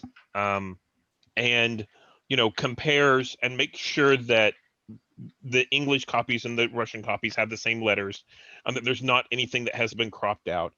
And she says, it appears that our hosts are unaware of this. Otherwise, it would have been shared with us. No, so that's the question: is do you want to clue them in? Not yet. Whenever we need to show progress, I think is the time whenever it happens. So just to make sure I'm clear on the positioning, so we're in Moscow. These murders happened in Stalingrad. Is that right? Yes. Okay. And is there any sense that these murders are moving? Is there any pattern to them? There is a single example of which was put to one side because it was assumed early on that it was in fact an explosion that caused this. But further north, nearer Moscow, where the Soviets have pushed back the German advance on Moscow, an entirely Soviet unit was torn apart. Now, this was before the pattern of events in Stalingrad.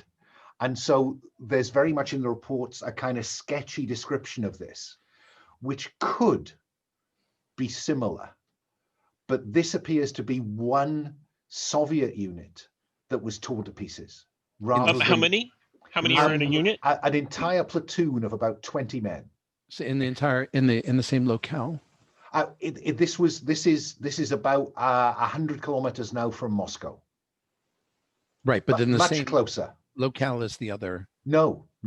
Stalingrad is 800 miles south. So this is sorry, the one in Stalingrad, the other 100 kilometers from Moscow. And before any of these were reported, it looks from the Russian reports, Kate, it looks like someone spotted these events and then seems to have made a kind of almost addendum on the bottom of one of them.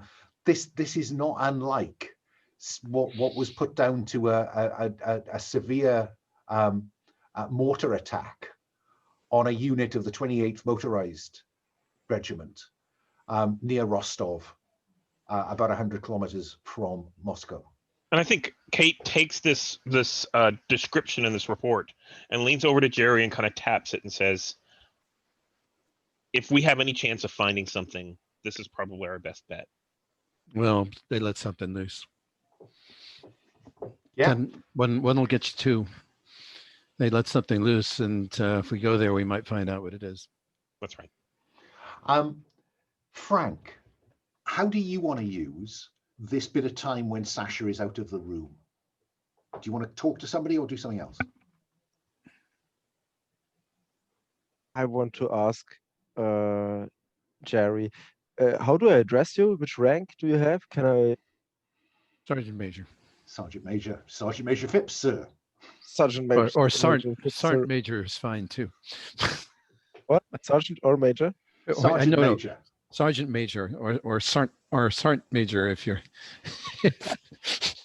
Wait, are you an NCO or are you an enlisted man? NCO. I am NCO, the NCO. Thank you very much. Wouldn't an NCO be Mister? It would be not sir. Officer on parade, but you're not on parade. No, So, it's Sergeant Major. Sergeant Major. Sergeant Okay. Major. And yeah, it's the NCO. It's the highest. It's the basically the highest ranked NCO there is. My question is, what should I do? And please tell me something, because I'm feeling kind of lost and my eyes are attracting some things I shouldn't take with me. Well, about that, don't eat where you don't eat where you shit, Private. Anything we take from here is going to come back to us or to our superiors and just cause nothing but trouble for us. Things you find out that don't seem to belong to anyone, it's a different category, and Makes sense. As far as what you should do, otherwise, you've got a pair of eyes, and you'll see look at these things and see if you don't spot something we don't.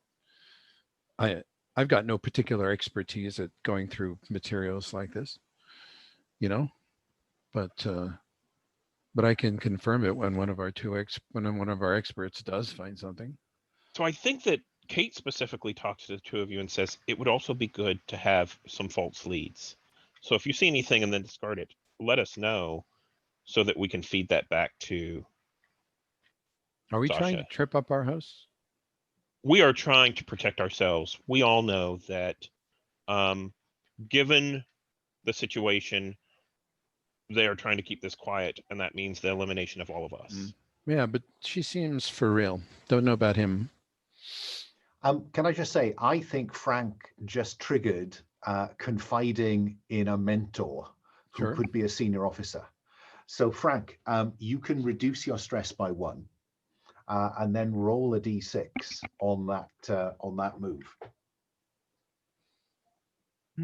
Where is the character sheet tab? Here it is. So I'm back to 1 stress, and now I roll 1 die. You roll 1 die. Is it important which one? To be honest, no. I default to the white dice if in doubt. Yeah. A 6. A 6. You confess, you do this. So agree with the 4+. Agree with the GM and the other player, i.e., Gerry. The thing you must do or not do before they will help you again. So what I thought I heard there was don't steal from the Russian state. Yeah. Yeah. I heard that too. That's exactly so right. A reasonable period of time must pass when you don't steal from the Russian state. Yeah.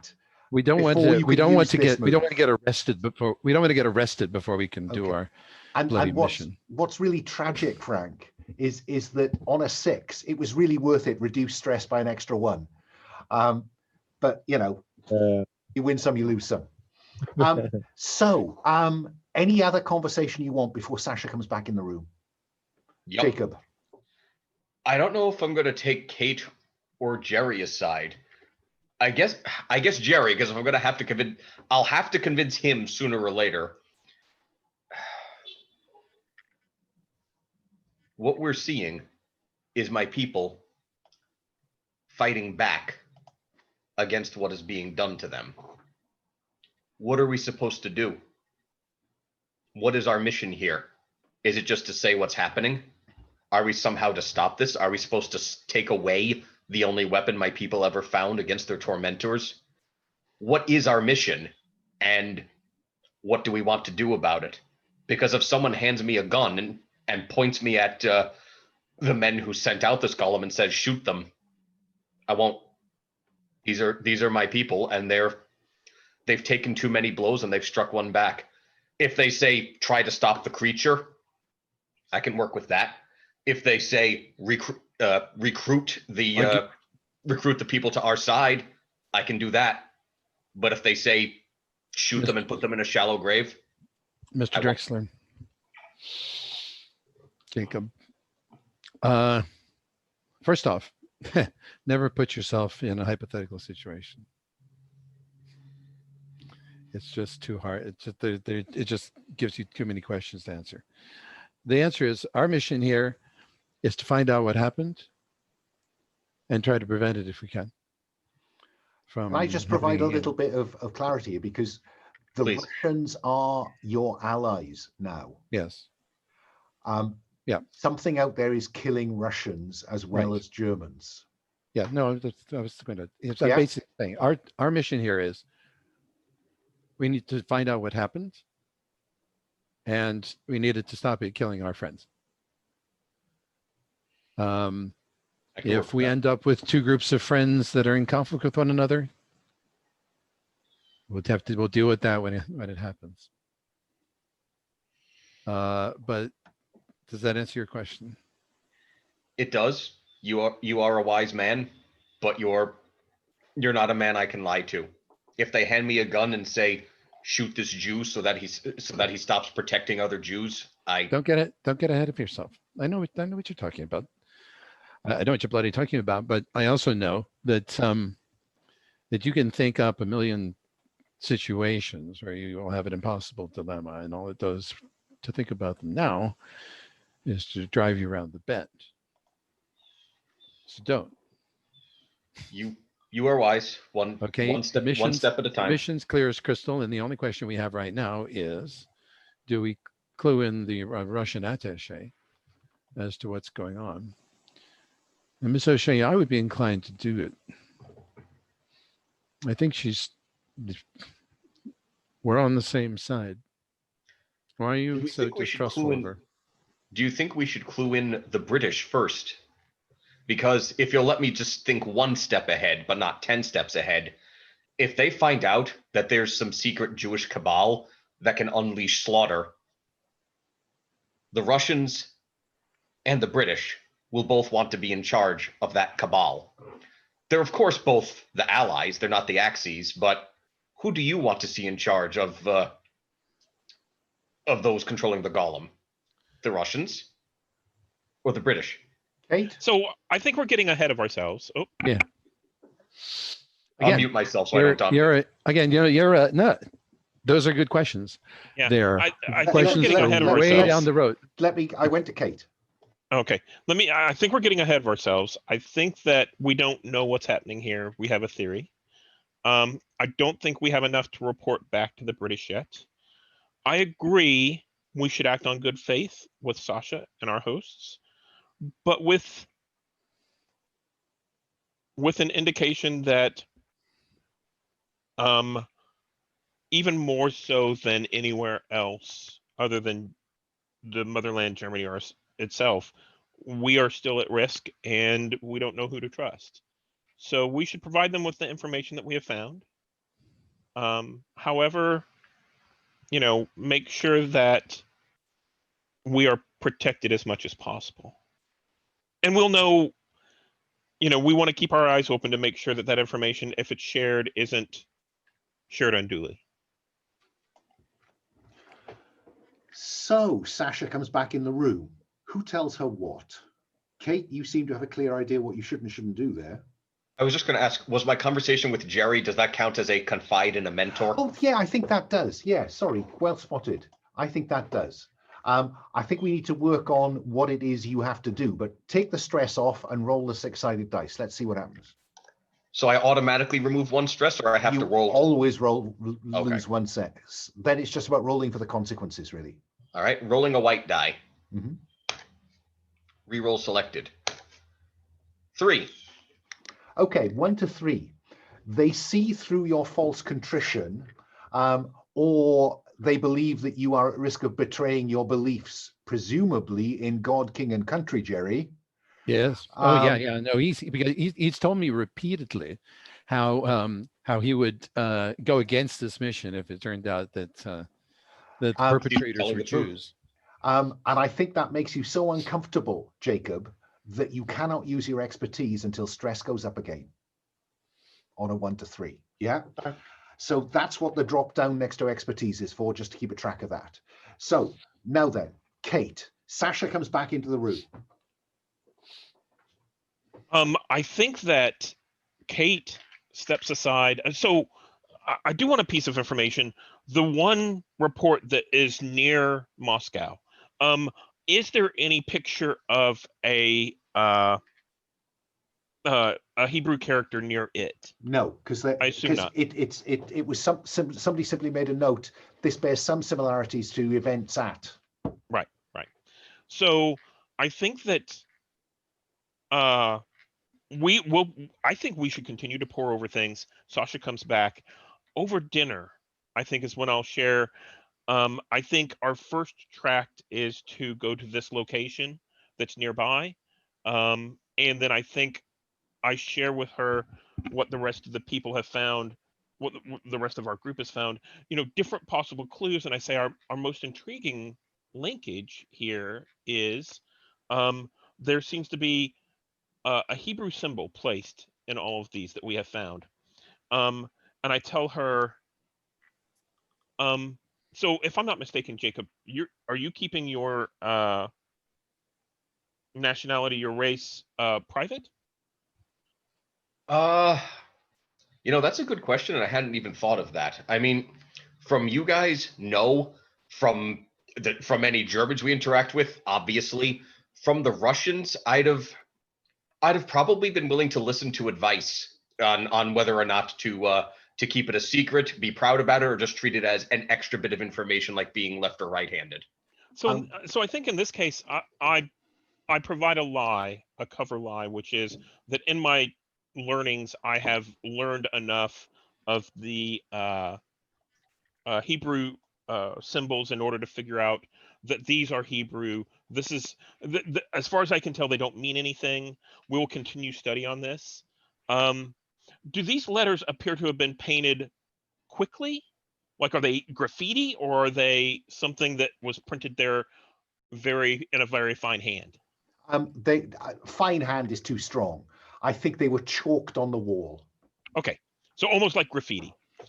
So in that case, I say, I tell Sasha over dinner, we haven't seen enough evidence to determine whether or not this is someone acting out against Jewish members of the army, or this is someone Jewish members who are acting out against these armies, or whether or not this is someone trying to lay the blame at the feet of the Jewish people.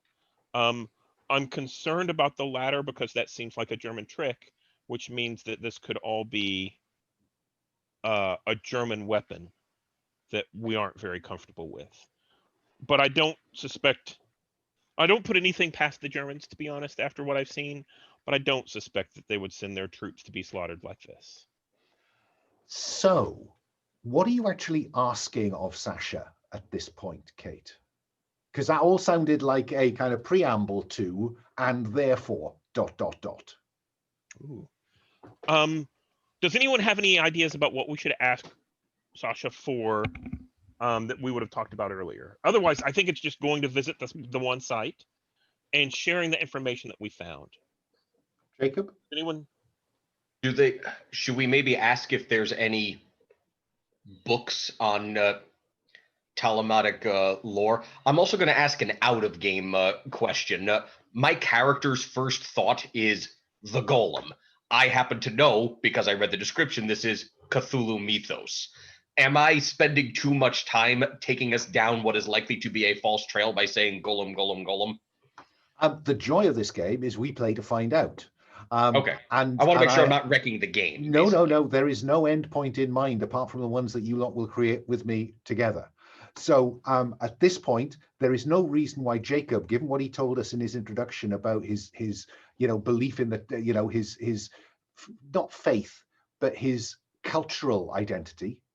I think golems are the things that keep little Jewish boys in Belgium up at night. Yeah. Go ahead, Gerry. Yeah, there's one thing that we want very much, in case this has something to do with I'll call it Jewish mythology, for lack of a better term. We need to know where we need to know where the synagogues were in the area. Probably they've been shuttered. You know, I know a lot of them in Russia have been closed up. Well, but the recent Jews history of that is something we need. The Jews have been subjected to pogroms through, pre-communist and post-communist. Mm-hmm. Before the war, Stalin excised a number of Jews from the party. And so being Jewish and in the Soviet state, you are a Soviet citizen first and a Jew very much second if you want to get on in the world. The chances of there being open, active synagogues on Soviet territory are small. No.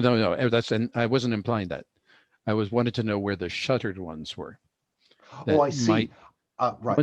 Ones that had Jewish holy sites that had existed, but at one point, but which were closed off, because if something, I think you're beginning to ask me questions about where you want to be, or are you going to spend time in Moscow looking for shuttered synagogues? Because what Kate seemed to be suggesting is that you wanted to go and look at the site. We do want to go and look at the site. I just want to know if there are shuttered synagogues in the locale. I think it should be possible to pull out a map. We can mark the spots of where the attacks occurred, and then ask either Sasha or one of her representatives to come in and mark the sites of the shuttered, just to see if there's any connection. Yeah, there is no surviving synagogue in Stalingrad, and they were bulldozed in 1935. Okay. So I think, and in terms of Rostov, where this mass attack seems to have happened, there is one synagogue about 20 miles from the site. Long disused. So I think Jacob also asked about something we could ask for. What was that? I want to make sure I don't make it up. An expert? I was thinking just like maybe access to some of their they might not be particularly eager to loan them out, but this is where Sasha's pull could come in. Access to maybe some of their occult findings to point us in the right direction. And I think this is a test of Sasha, is we're going to request either access to a prominent rabbi or access to their writings to try to translate what these letters are. Can I cut to the chase here? Oh, yeah. You are an expert in matters relating to supernatural occult activity. Oh, yeah, we have an expert. and you have brought your walking library of the supernatural with you. Okay. You are it. Well, part of the question is, so why don't I do a research or an investigation role to see if we can find something out? Let's do that. Yeah. This is definitely with expertise. Will you include the stress dice to up your chance of success? I will. And so I've selected those three, and I hit select reroll. Reroll selected, yeah. Yep. Ooh. Oh, so stress goes up by 1 because the stress dice came out highest. Yes. And your outcome here is a 6. So you get to ask me 2 questions. Those symbols on the wall, it is possible that they were used to direct the activity of a golem. That's the base information. That is the base information. You can ask me 2 questions. There were different symbols on the wall. What's the significance of the different symbols? Are those different commands? They may be different sequences to stop the golem going to the same place twice. And a second question would be, is there, what's the best way to stop a golem? Erase the symbols marked into its clay forehead. Okay. Either that or command it to give up its bond. It either symbols on the forehead, or it contains in its mouth a rolled up piece scroll. of cum, yeah. Yeah. If we see stuff in the forehead, do that. If we don't, or in the case of Kate, harness the power of the mythos. So that, of course, I don't want to share with Sasha because that is blasphemy that they will likely have an issue with. But I share that with the rest of the group. So, Frank, this is getting shitty freaky. They're now talking about a large clay humanoid attacking soldiers. I mean, just tell me what you're feeling, Frank. When I hear about signs in its forehead and that the solution might be to scrub that off, I'm thinking about how that's gonna work. Will I shoot it just off his forehead, or what am I going to do? And I'm kind of overwhelmed. Yeah, that's what I feel. Has this shaped out? If it's a choice between Kate, who you care most about, and somebody else, who is the person that you are most happily going to sacrifice in these circumstances? Who is the person you now care least about? Who's least useful in keeping you alive? Least useful keeping me alive is probably myself. Sadly, you care a lot about yourself. You need to get home. Yeah. But just in terms of qualification and experience,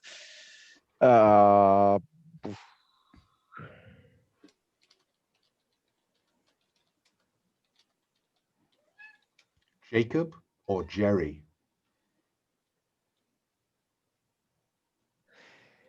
I think it might be Jacob, though he has most knowledge about this stuff in some kind of way. He puzzled that all together, but in terms of someone he can carry me out of there, I bet on Gerry. So okay, Jacob, knowledge isn't enough. Okay, Kate, have you firmed up who is most sacrificial? Oh, you are muted. Let me get there. Yes, I have. I think most sacrificial right now is Frank. Because he's caused some trouble. So, Frank, congratulations. You're most expendable. What about Jacob?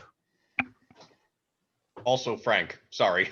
No, it's all about the characters. Yeah. I mean, I assume there's no take a third option, like say the Russian major. It has to be one of Sadly not. Sadly not. Frank. Gerry? Bloody hell.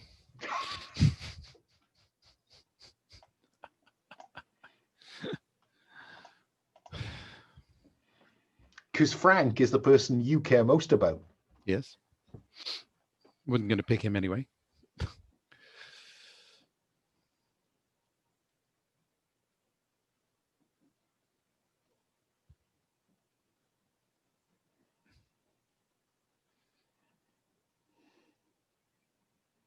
Hard decision.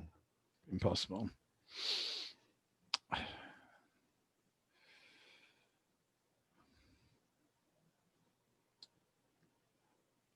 Well, if I had to leave one behind,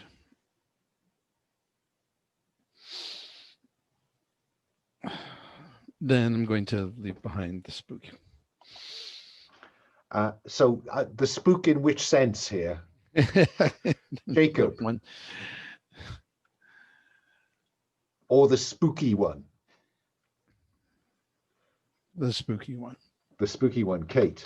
I wouldn't feel good about it, but So if you don't mind, I'd like a short scene with Gerry, and I want to twist that knife a little bit. Is that okay? sure. Yeah, go for it. Okay, great. So I think the scene that I have in mind is later in the evening. We're resting up. I think we've requested to go visit this place just outside of Moscow. And you have had permission. The plane will take you there tomorrow. And I take Gerry aside, and I say, you understand that there are regular missives. We need to report back. Our mission might not succeed tomorrow, but we need to make sure that our friends don't start over. And I pull out a letter and I say, here are our orders and where I'm dropping things. and I have a secure way outside of the embassy to get this back into our friends' hands. I wanted to let you know that I have the ability to mark, to send back information that is sealed until we don't report back. Is there anyone back home you would like to report back to and send a personal letter to in case you don't make it back tomorrow? Of course there is, but I can't. Ever since I joined the initiative, it's made it clear that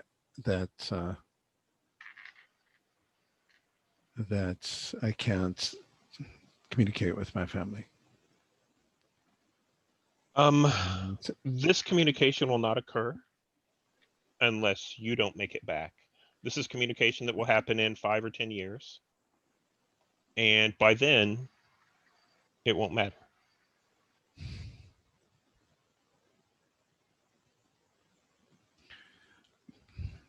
But if I put something down now, there's no guarantee, no matter how careful anybody is, that it won't come out. And it's a direct contravention of my orders. I understand. Good job.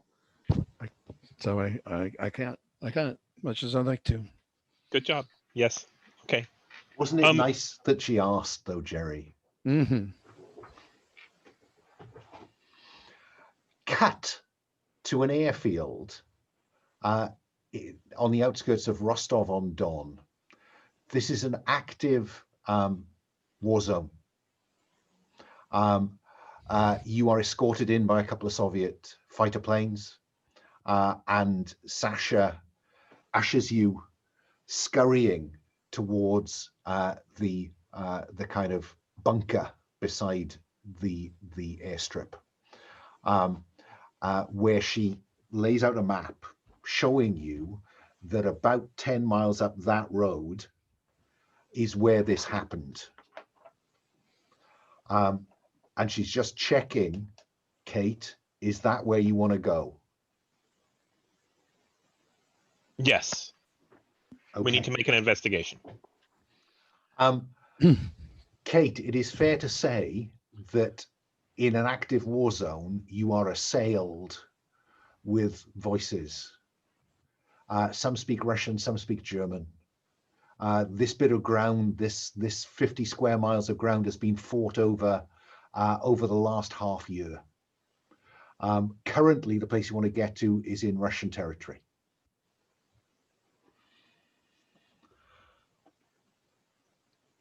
Gerry, yeah, you are currently still lightly loaded. Yeah, no.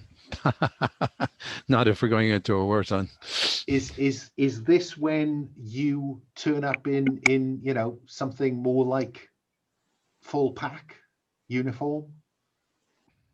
Yes, and I expect Mr. Spencer Private Spencer to do likewise. Well, I was going to say, I think that if Frank will be in uniform, if you're in uniform, unless Frank tells me he's not in uniform. Yeah, so I think that both of you are medium loaded, giving you a little bit more scope in terms of what you could be carrying. Yeah. And a Russian truck will turn up, and you're loaded in the back of the truck, and Sasha gets in the front with the driver and directs you on. Jacob, you've seen some stuff. You started by enlisting, so you were probably at Dunkirk being evacuated with the British. And this is very reminiscent of that. Very reminiscent. The scream of fighters above, the distant crump of artillery rounds impacting. I think this is quite stressful, Jacob. Would you roll for stress, please? So just the green stress dice.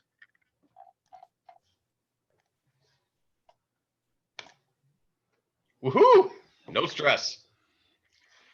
You are a hard, cold-eyed bastard, really. Well, no, it's more along the lines of No, The last time I saw something this major, I'm actually learning the lessons that the Russians taught me when the session started. The last time I saw something like this, everyone was fleeing Dunkirk to get across the island. Now we're pushing back in the other direction. Those Russians were right. Okay, Frank, I think this is your first time in a major war zone. You've done the training, and for some reason they diverted you into this espionage shit.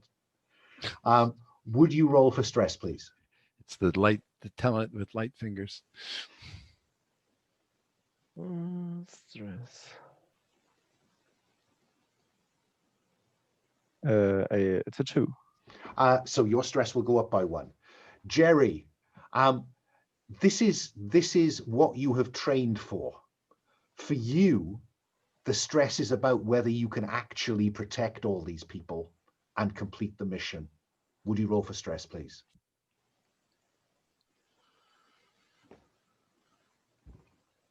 I'll take 1.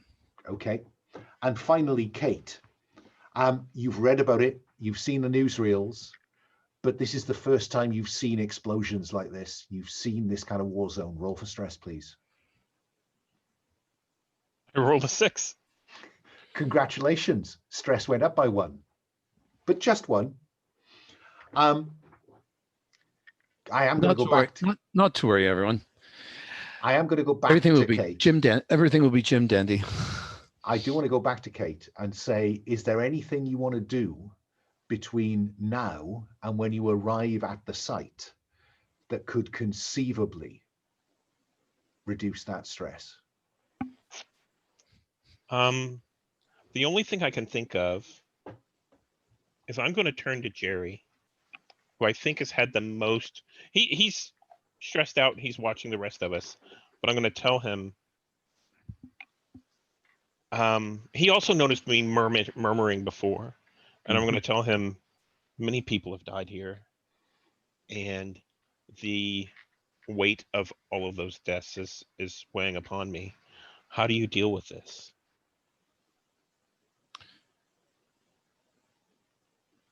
Out in the field, drinking's good. Want a shot? I brought a bottle. Yes, I'll do that. Okay, I have my whiskey ration. Okay, Kate. You take a long drink from this bottle. Yes. Reduce your stress by 1 and roll a d6 on the if you get drunk table. Okay, so I'm going to roll the white die. Okay. I rolled a 5. 4+. Mark the mission clock and agree with the GM whether you make a scene and attract unwelcome attention, let something slip to the wrong person, or carelessly wreck something important or meaningful. Or anything else you think might be interesting, to be honest. Well, I think, loose lips sink ships. What if I shout something out or I say something in Russian that would indicate the history of this place that I shouldn't know about? Or just curse out the ghosts. Or just give away the fact that Jacob speaks Russian. No, that's your secret to blurt out. My Fair. secret is that there's in Russian there's some kind of I know history that no one but a Russian should know. Also, you have a secret that you can hear ghosts. Yes. So if you curse out the ghosts or something like that, that would raise. Would you like to blurt out the fact that this is why a lot of people have died here, Gerry? I can hear them. Yeah. I think that. So it's obvious I don't know what I'm doing, and you guys understand. Even though I blurt this out in Russian, the Russians might think either we know more than we're supposed to, or something else. Any of you can know now that I've never been here before. Something's talking to me. Okay. And so we are near the front line. This is being fought over. You're shuffled out of the back of the truck, and the place you want to get to is kind of over that hill through those woods, Gerry. About half a mile. What are you going to do? All right. Sergeant Major. I am electing myself as point. Private, your drag. And to keep our 2 civilians in the middle. I love it in an indie game when we have, what order do you march into the dungeon in? So we have Gerry Phipps at the sharp end, we have Frank Spencer as tail end Charlie, and Kate and Jacob being protected in the middle. Yeah. Yeah, and with the usual idea, the point's far enough ahead that if we get ambushed, it just the point gets ambushed, and not the main group. Okay, so you go up, you make your way up this rise to this kind of little copse of trees. Some of them have been blown apart, but there's some cover there, Gerry. Gerry, what are you going to do? Because there's a German unit occupying the space where Kate needs to get to. Swear to myself. There's a squad of Germans in this ruined building. Bloody hell. I hand wave to those people behind me, and Private knows what the hand motions mean, even if nobody else does. The keep silent, close quietly and stay down. While I use my binoculars to see if I can figure out what they're doing. Okay. So I think this is way behind lines. Well, this is contested ground. Right. Okay. Well, sure. But you weren't expecting to find the Germans there. This is right. This is a small unit that's either it could be a patrol that got kind of lost, or they're here for some other reason. They're setting up a listening post. They think they found an old headquarters that they're trying to dig papers out of. So that's what I want to know is why they're there. So mark binoculars on your equipment list. Mark one of your equipment boxes and roll to investigate. Okay. I'm going to give you your field craft expertise. Do you want to include the stress dice? I do. Okay, we have a 6. And it's not on the stress dice, which is great. Dice. So you can ask me the basic information I've given you, the lay of the land, but you get to ask me 2 questions with a 6. Okay. So the first question is, what are they here for? They seem to be setting up a perimeter around that building. And now you look carefully, there's a squad this side and there's another squad at the other side. So it looks like they're setting up a perimeter around this ruined building.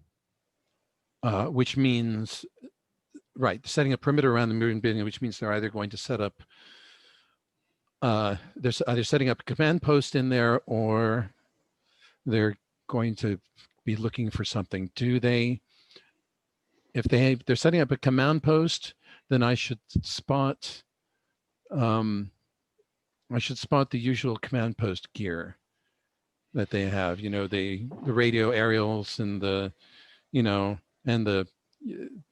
encoding machine, there's a whole raft of things. So that's the second question. There is a truck with equipment, boxes of equipment being ferried into the building. Does it seem like they're setting up a command post, or does it seem like they're doing something else? They're doing something else. Okay, got it. Now, the nice thing about you rolling a 6 is that say what reminds you of the horror of war or grants you an insight into the horror of the secret war, or the GM may do so. What do you think you see that scares the living bejesus out of you, Gerry? They're not setting up a command post. There's something underneath. There's something down underneath that building that they think they're going to have to excavate. Okay. And they wouldn't be doing it just for records. This is too dangerous a place to be just for some paperwork. Well, yeah, I mean, if they, they might have sent a courier to go look to see if there were papers left over that the Russians had from a destroyed. This is too much work. And so there's something really important down there. And nothing in the normal military objectives could qualify.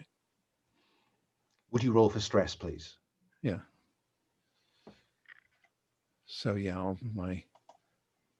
it sets off all my hackles, but you hold doesn't it add to together. my stress. Let's take our last 5-minute break. Yeah, I will pause the record. Okay, back from our final break, we now play through to conclusion. So there we are. We went to that commercial break with Gerry Phipps swearing as he looked down on what is clearly not just any old German operation. So I will scoot down the hill and fill everyone in on what I see. So you're going off on your own? No, when they've caught up. Oh, I'm I see. scooting down the hill. Yeah. I'm scooting down the hill on our side, out of accidental being spot. I'm sorry. Range. So just the other side of the brow of the hill. Yeah, in order to fill everybody in and have a quiet conversation about what we're going to do. So they're setting up a perimeter and bringing in heavy equipment to investigate something underneath this building. And there is no military reason that I can conceive of for them to be doing something like this, that the Russians wouldn't have, obliterated completely. I mean, if it had been an old Russian command post, they would have, dropped enough artillery shells on it to make this, to make going through it futile. So I have it. So the only conclusion I have is that there's something down there that Miss O'Shea and Mr. Drexler ought very much to have a look at. And the question is, how can we do that? Jacob, what's your thinking? But what heavy equipment? Do they have a big drill or some explosives or? It's all in crates. I couldn't tell. Oh, okay. They're setting up an ordinary perimeter. I mean, not against heavy attack, but just to deter any random patrol they should come across. But even so. So Kate bends down in the dirt and draws a symbol, and it's a circle with the lines, like crooked lines coming out of it, and asks, this is the Black Sun symbol, which is the symbol of the occult Nazi party, the Nazi party occult area, and asks, did you see any of this symbol? In the details of Projekt Prometheus, the equivalent organization of the Black Sun is Projekt Prometheus. Okay. Projekt Prometheus is a torch with the flames in a stylized SS. That was stenciled on the side of some of the crates. Bingo, Miss O'Shea. So that means that our equivalent is here, which makes things even worse. That means that they know the same things that we have to assume that they know the same things that we do. How's your German? Good. Mine stinks. I think Jacob speaks German, doesn't he? Mine is good. My God, have I just captured some prisoners? I think that's what Kate is implying. Anyone else can say no. Risky. Risky. I mean, we're going in there with you want to go in there unarmed, really? Well, let's consider this. Unarmed. Let's consider this. We are 4 people, and there are 2 platoons. Is what you said. 2 units. I thought he said 1 squad. There's, So, like, there's 4 one men. squad that on initial observation, one squad setting up a perimeter near you, another squad on the other side of the building. So There's Oh, two squads, so there's going to be and a squad is 8 to 10 men. Oh, we're talking, so yeah, 15 to 20 altogether. So I don't Under strength platoon. that does not seem very good for us just to go in. So it's sneak in, or to be honest, we could call in artillery from our Russian friends and try and level the place. But can you imagine if the roles were reversed, what we would pull out to make sure that we kept control of this area? that's not even what worries me. What worries me is if we call in an airstrike, we lose all the evidence we were looking for. Yeah, we're not going to accomplish our mission by blowing this place up. Kate is quite right, but standing pursuivant orders are discover before you destroy.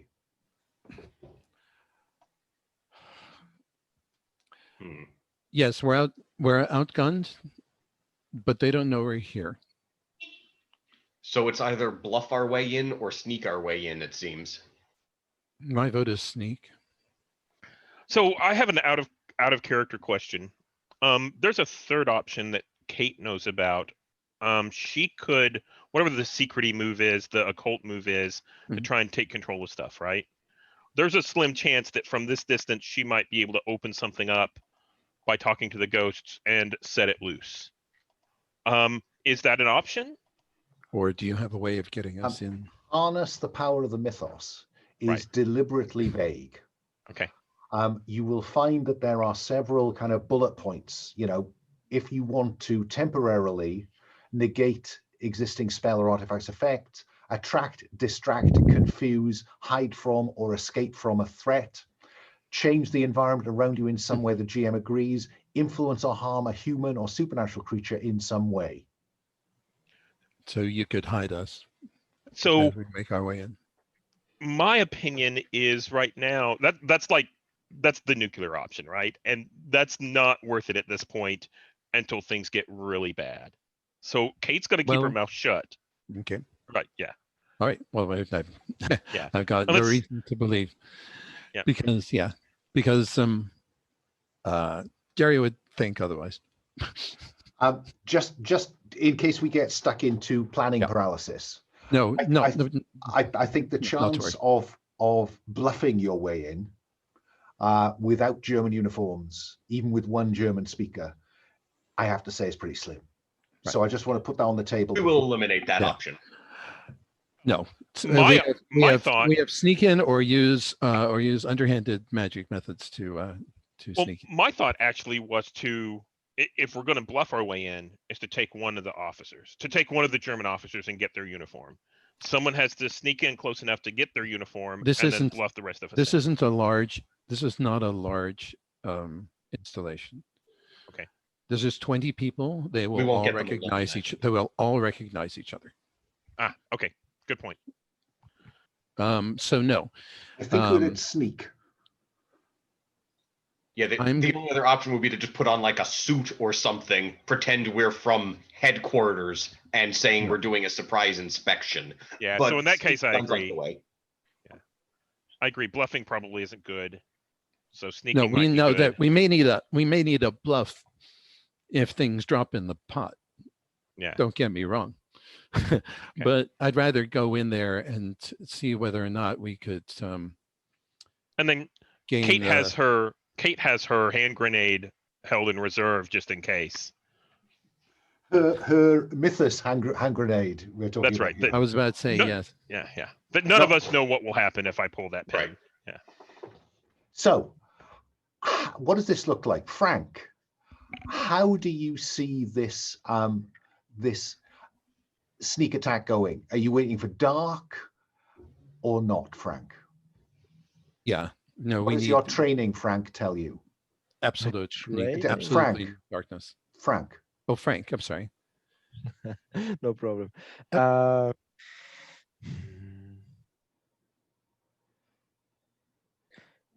My training probably say we should wait for dark, but maybe we don't have the time. So I'm up for anything. Okay. Maybe I think, or maybe Frank thinks that waiting itself puts us in a risky situation. Okay, Frank, roll to investigate, because you have larceny expertise, don't you? Mm-hmm. If this was peacetime, how would you get into that building? Mm-hmm. Okay. Yeah? I will. So I think this is with expertise. Yeah, but this time I'll use a stress die. Okay, all 3 dice to ask me some questions about the best way in. 5 with Oh, the and not a die. 5 on the green dice, which is a good thing. So I've given you the layout. So ask me a question about how best to get in here. Is there an entrance in some kind of way, maybe something that looks dysfunctional or broken or something that they are ignoring? Okay. As you look at this, if this was a warehouse back home and you were looking to get into it, Frank, what they've not spotted is that there's a drainage culvert down there.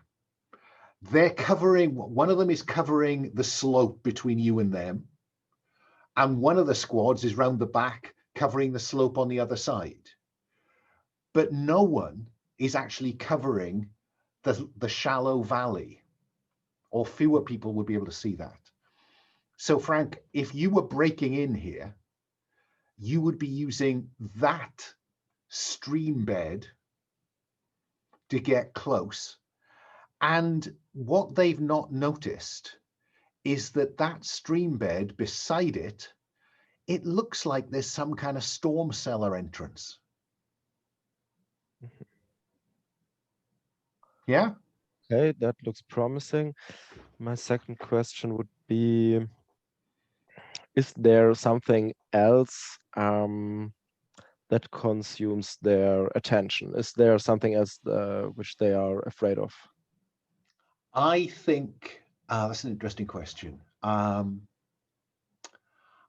think they are most worried about the slope between you and them, because they think the Russians are on the other side of that hill that you're sat on the top of. Yeah. So I think most of their attention is looking straight at you. Mm-hmm. They can't, or you're this little copse of woods that you're hiding in. So if you break cover here, the chances are you will be seen. Okay. Do I have another one? No, that's your 2 questions. I'll tell the other, of course. Okay. So with that in mind, Gerry, what's your best plan?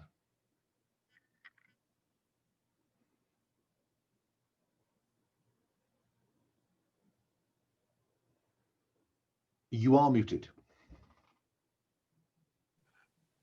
Good spot on the drainage culvert. Yeah, I like it. So the question is, how do we get down there? It would be difficult to head through this copse and then down the far slope and just come round out of sight of the building to get into that stream bed. If we've got a good path to doing that doesn't stick our necks out in some other way, then that's it. Your intrusion expertise, Gerry, would say that this would be a lot simpler if it was getting dark. Yeah. There a moon tonight? Would you like there to be a moon tonight? Yeah, I'd like there to be not a full moon, but let's see, waning gibbous moon. Yeah, that's fine. I think a gibbous moon is what this requires. And it's also the spooky rule of dramatic necessity means that at exactly the moon that our camera pans up to see. Right. So yeah, after dark, the moon's rising soon after sunset, and that's when we should go. We'll have enough light that we won't trip and break our ankles, but not so much that anybody's likely to spot us. Okay, let's cut to a stream bed in moonlight. I think, Gerry, this is where your intrusion expertise would come to the fore. Mm-hmm. Can you get them to that storm cellar entrance without being spotted? All right. So this is with expertise. Would you like to include your stress dice? Oh yeah. Go This for is it. kind of important.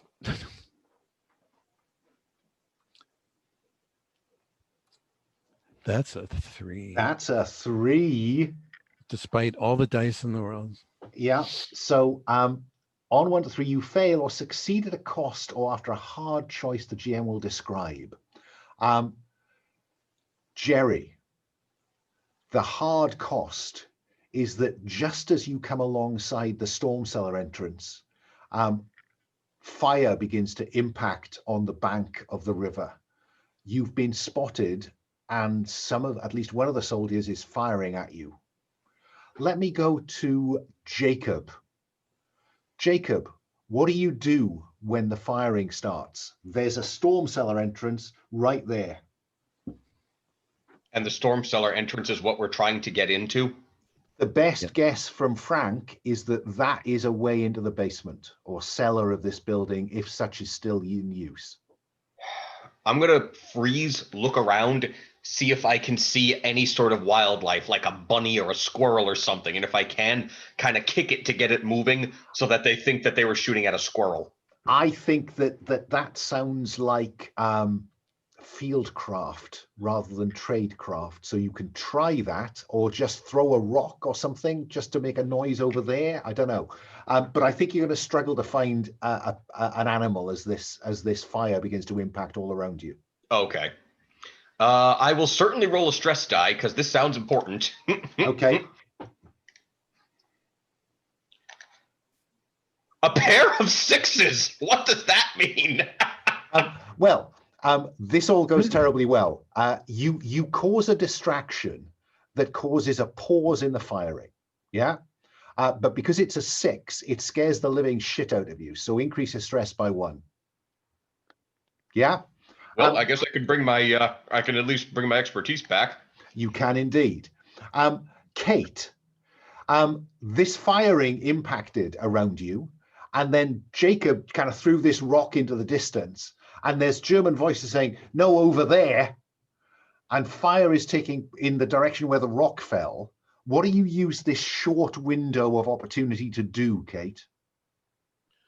So, if you don't mind, I think we have, during the wait for darkness, we've set up a few things in order to make our trip a little bit easier, or contingency plans. And one of those plans is with our friend Sasha. They have a small unit ready to come up over that hill. Okay. And yes. I send a little click over the radio Vipers to have them come over the hill. And this would be what they think is, the attack is coming from. I'm happy to have that just happen. Fire begins to impact on the squad defending that slope, which combined with the rock that Jacob threw distracts the fire. So the fire is up the hill now away from you. Frank, what do you do with this little interval that you've got? Am I the one leading the team down the You're the person because who's currently not doing anything. Oh, okay. Yeah, well, then I use the time and get down there. Okay, so leap up, open the storm cellar entrance, and jump down. Yeah, exactly. Steps down. Yeah? Yeah. Okay. Let me go back round to Gerry. What do you do? Spencer's made a dash for glory. That's appropriate. And the fire has shifted away? Yes. So yeah, so I'm going to try to get the civilians down the storm cellar then. Okay, so you usher the civilians in. Yeah. And I'm hanging back ever so briefly to make sure that they get in, and then myself. Okay. Given that Kate is the least valuable to you, you usher Jacob in first. Yes. And then Kate, and then you. So Frank, you're going down these stairs and you can hear German voices. What do you do? Do I have a cool hand signal that the guys behind me see that we should be silent or as silent as possible. Absolutely. First I do that, and then Jacob is sneak. behind you. I sneak down there. I think I can't understand them, can I? No. So, I think you can understand that there is a slightly angry conversation going on. okay. Yeah, well, what I'm doing, of course, is that I'm one of two soldiers here, so I secure the perimeter. I'm coming in and looking around, pointing my gun into the shadows and making sure that nobody's waiting for us and my mates. Okay. The reason that they've not used the storm cellar is that the point at which it actually enters the cellar is slightly filled with rubble. Yeah, so you can see over this, but you'll have to push some of the rubble out of the way to get into the space. Yeah, and that's where we see you looking. Jacob, there's an argument in German going on in which one German voice is saying, "We're under attack, we have to go now, Doctor," and the other one is saying, "No. I just need to recreate the conditions, and then we'll know why it's not working." And then Kate comes down the stairs behind you, Jacob, followed by Gerry. Jacob, what do you do with that information, if anything? They're debating retreating. There's a doctor here. They're trying to start something. Do we have any grenades? You can pick whatever you want from the equipment, but I would remind you of pursuivant standing orders. Right. Discover before you destroy. That's not to stop you doing it. No. Would a grenade be enough to just wipe everything out? Because my thinking is it'll kill everybody, it'll damage some stuff, but there'll still be a lot of papers and evidence for us to go over. Well, but it'll kill everybody. Jacob, do you want to look over Frank's because there's this kind of space? Well, yes, look into this. I certainly do. I have my pistol out, but I'm not going to throw a grenade just yet. There is someone placing Torah rolls out on a framework at the far end of this cellar. Oh, how clear a shot at them do I have? Like just their feet and legs, or can I get a kill shot? No, you're looking in. You're at head height. You're looking into this space. There are some floodlights set up. Someone is apparently trying to set up a makeshift synagogue. Kate, you will have arrived behind Jacob now and be looking over his shoulder at this.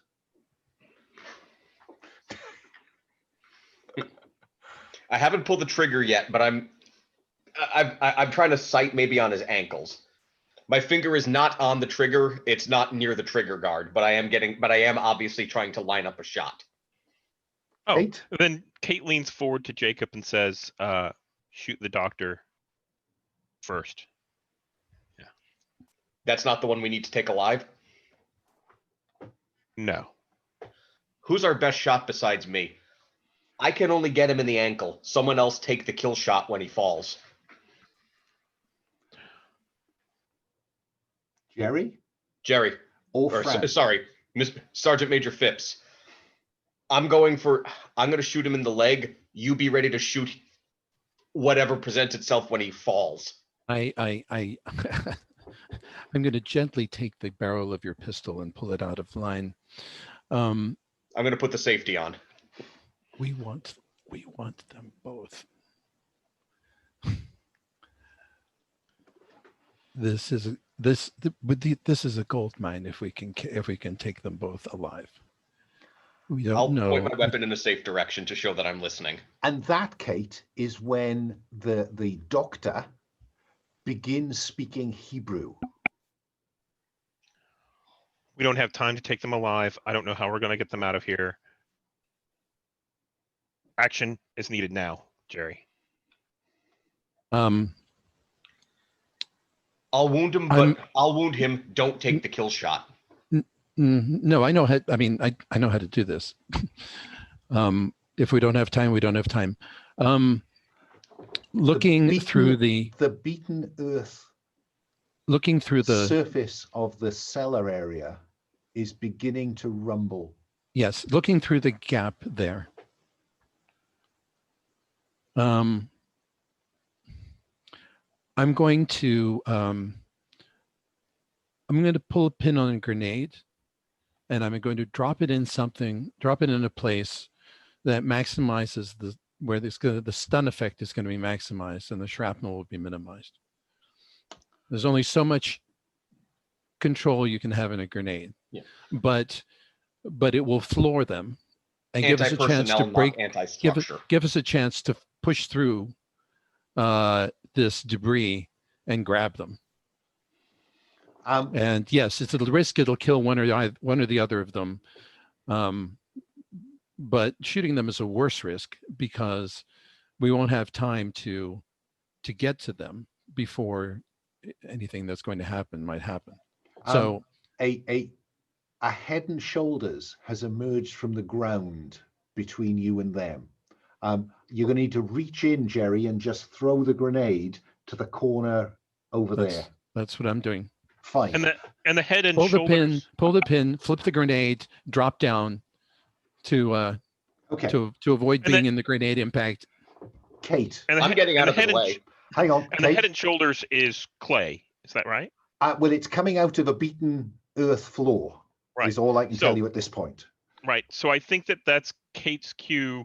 While you take care of the officers, she's going to kneel down and start doing the confront the mythos, right? Okay. So let's deal with this improvised stun grenade. So this is the white dice, certainly within your expertise, Gerry, because you have expertise in heavy weapons, and a grenade is a heavy weapon. And this is a heavy weapon, so we get to use the gray dice. There's a gray die? There is. Heavy weapons down the bottom. I can't see it. Hang on. Let me put it there. Can you see it now? There we go. Yes, I can see it now. And do you want to include the stress dice? Yes. Okay.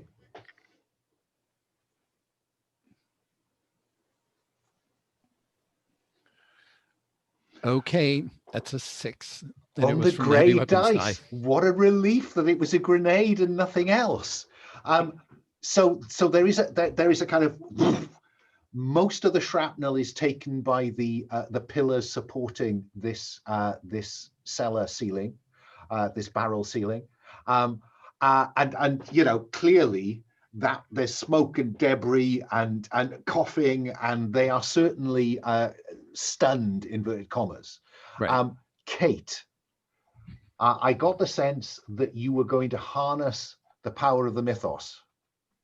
That's right. So I think what I'm looking for here, I don't know that move works, but what I want to do is I want to basically counter what he's doing, seeing if I can't calm the energies that are here so that these guys can get in and out. Now, the irony is I know very little Cthulhu mythos, but I do know that the Elder Sign cancels the effect of other magics. Mm-hmm. So I think you are scribing the Elder Sign in the air before you. And this is negate an existing spell or artifact's effect. Okay. Yeah. So say what immediately mark stress. No roll, no nothing. Then roll a d6.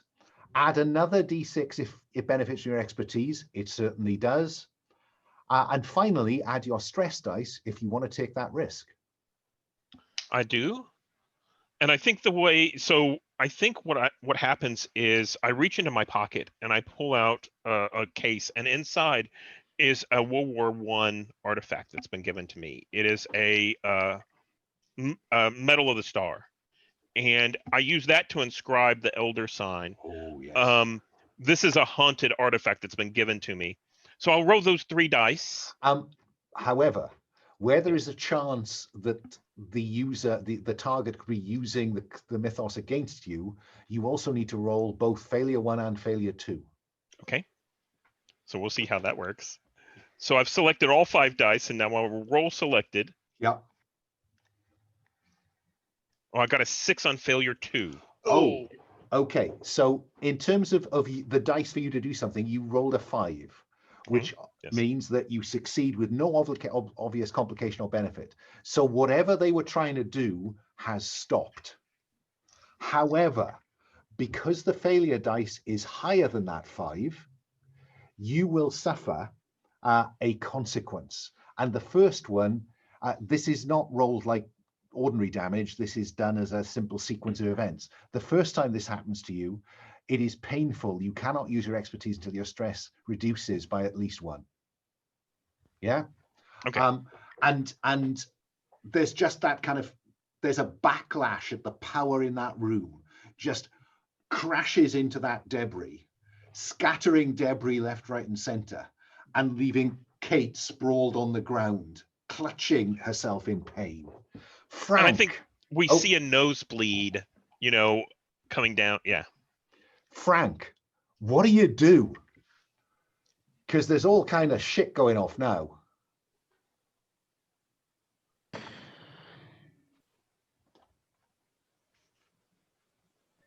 Do I see something worth grabbing? And no, not for my personal gain, but for the mission. Is there something that makes sense to get in my hands? I guess what would make sense would be if you went into this cellar and through the debris and the dust started looking for something.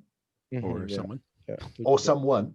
Yeah. Jacob. You also mentioned that there were Torah tablets on the far wall. Yeah, Yes. scrolls. Jacob. Can I just get a reminder of the environment? We've gotten in a storm cellar. We're in a basement thingy. We're trying to go up to where the bad guys are, but there's debris in the way of getting up. Is that correct, or am I missing it? They are also in the cellar with you. Oh. Yeah. And most of the debris has been blown away by the effect that Kate conjured. How many people do I see right now? You saw 2 people and 2 guards, 2 soldiers and 2 people in here before the grenade went off and just scattered debris and dust throughout the space. But you did see those Torah rolls at the far end of this cellar before all hell broke loose. What do you do? Can I see if anybody else is still standing through the dust, or is it completely obscured? Okay, roll to investigate. All right. With expertise, I think. Thank you. Stress or not, take your pick. Seems important. Let's roll the stress die. Okay, go for it. Uh-oh. Well, I did succeed. You did succeed. You succeeded very well. So the question you asked me was, is there somebody there? You can see someone staggering about in the dust at the far end. It looks like either the officer or the doctor, but your stress does go up by 1. Does it go up by 1, or do I roll to see if it goes up by 1? No, when your stress dice is the highest, it just goes up. All right. Whichever one it is, I'm going to grab them by the collar. Or, well, I'll describe what I'm trying to do, and you tell me how far I get. I'm going to get to them. My gun is out. Safety's off. Grab them by the collar. Stick my gun in under their chin. The fact that I haven't pulled the trigger in the next second indicates that I'm keeping them alive, and I'm going to try to manhandle them back to my people. Okay, so that's what you're going to try to do. Frank, you want to go in there and see what you can find. So I think that is a roll to investigate. Again, I think fieldcraft will apply. So I think you're rolling the white dice, the orange dice, the stress dice if you want to. Be right back in 30 seconds. Keep going. I want to. Reroll selected. Oh, 6 with it. No. No, you're okay. So success. Fine. Yeah. You bump into these Torah scrolls. Gerry, what are you doing? The grenade went off. Kate did whatever she did, which was weird. Yep, but no time to do that. Right, and the security is the thing. I'm popping through looking for anyone who is up and moving, and especially if they have a weapon. If they have a weapon, I'm just shooting them. Fine. If they don't have a weapon, then I am going to try to arrest them. I think the difficulty is crank them into the ground. The difficulty is that in the dust and the debris, you will begin to see someone in a gray uniform. Do you stop or do you shoot?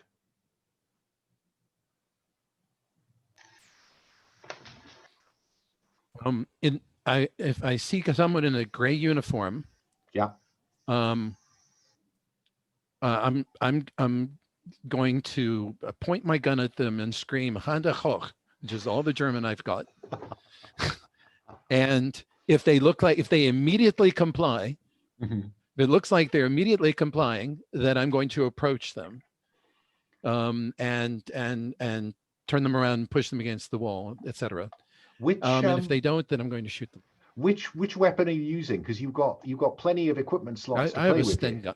Oh, great! Sten gun. I have a Sten gun. I'll mark a commando is not commando's not going into a situation like this without an automatic weapon. Positively naked without a Sten gun, and so they turn towards you, raising a weapon.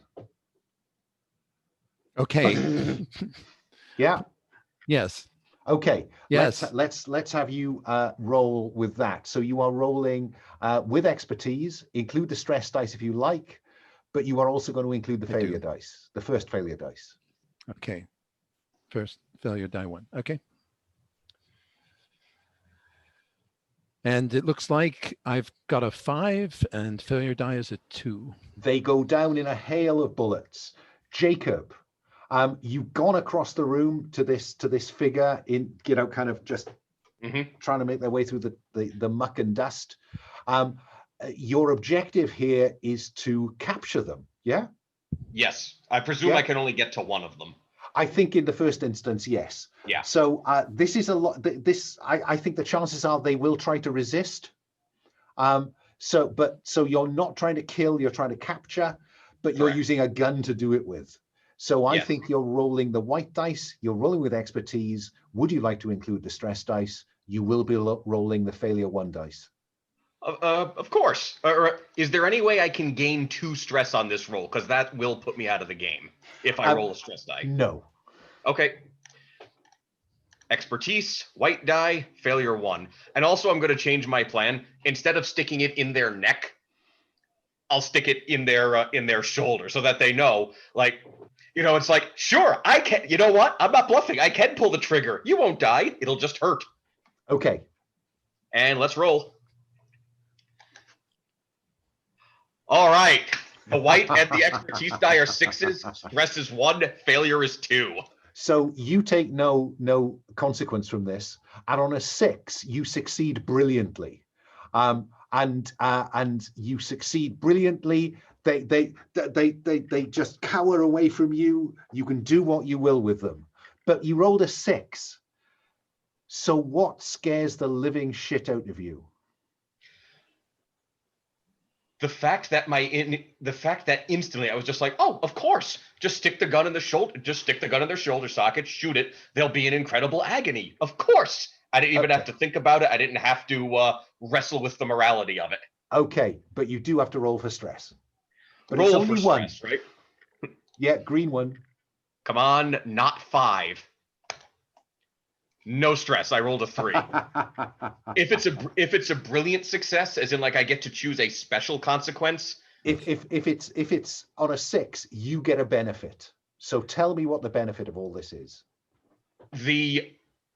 I've captured both the SS guy, or I've captured both I guess it would be a lieutenant and the doctor alive, and the doctor is like cowering, saying, "I don't want to die. I don't want to die." And the lieutenant, with just a little bit of contempt in his voice, shouts out for his men, "Stand down." That's quite a benefit. But I will certainly give you a cowering doctor and a captured SS officer. All right. Frank, you've got these Torah rolls. What are you going to do? Is there imminent danger to me right now? Well, there's firing. It's a relatively small, it's about 30 paces long, 20 paces wide. There's still dust in the air. There are shots being fired. You've heard a Sten gun go off. That sounds like a yes. Well, I'm taking cover with them. How big are they? Can I roll them up? They're kind of so big.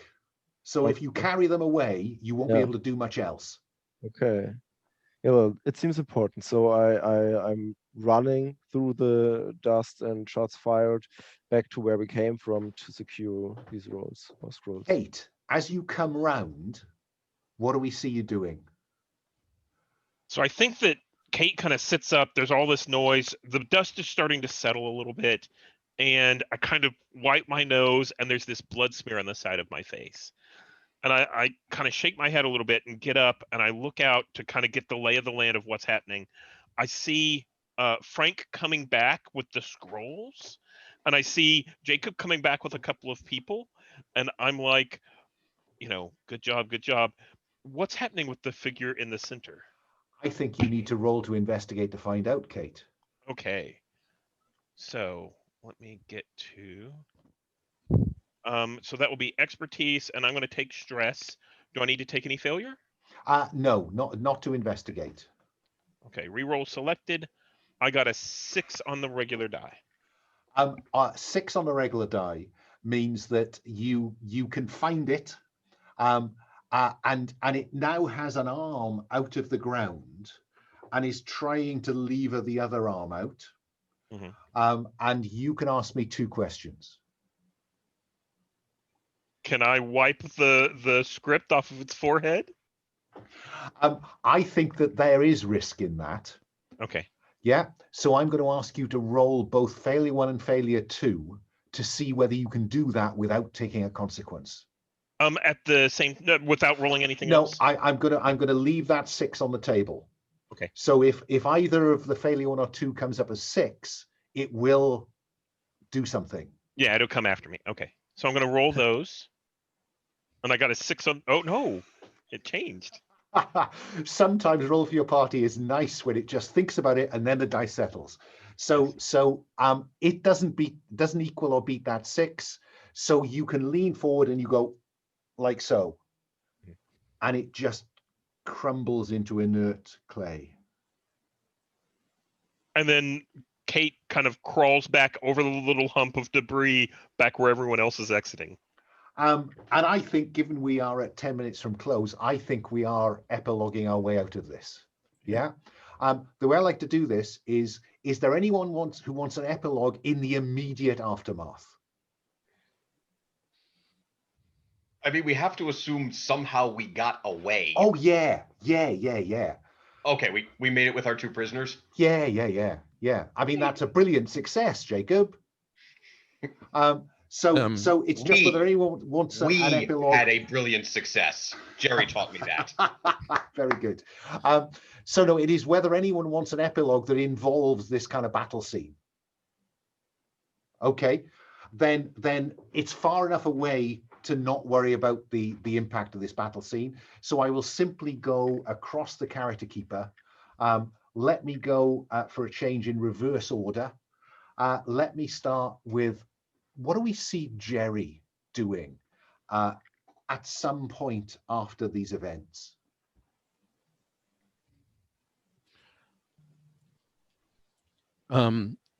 It's what Gerry does at the end of every mission, which is that he takes out a bit of paper and he writes a letter. At the top, you can see it says, "Dearest Elizabeth." He writes the letter.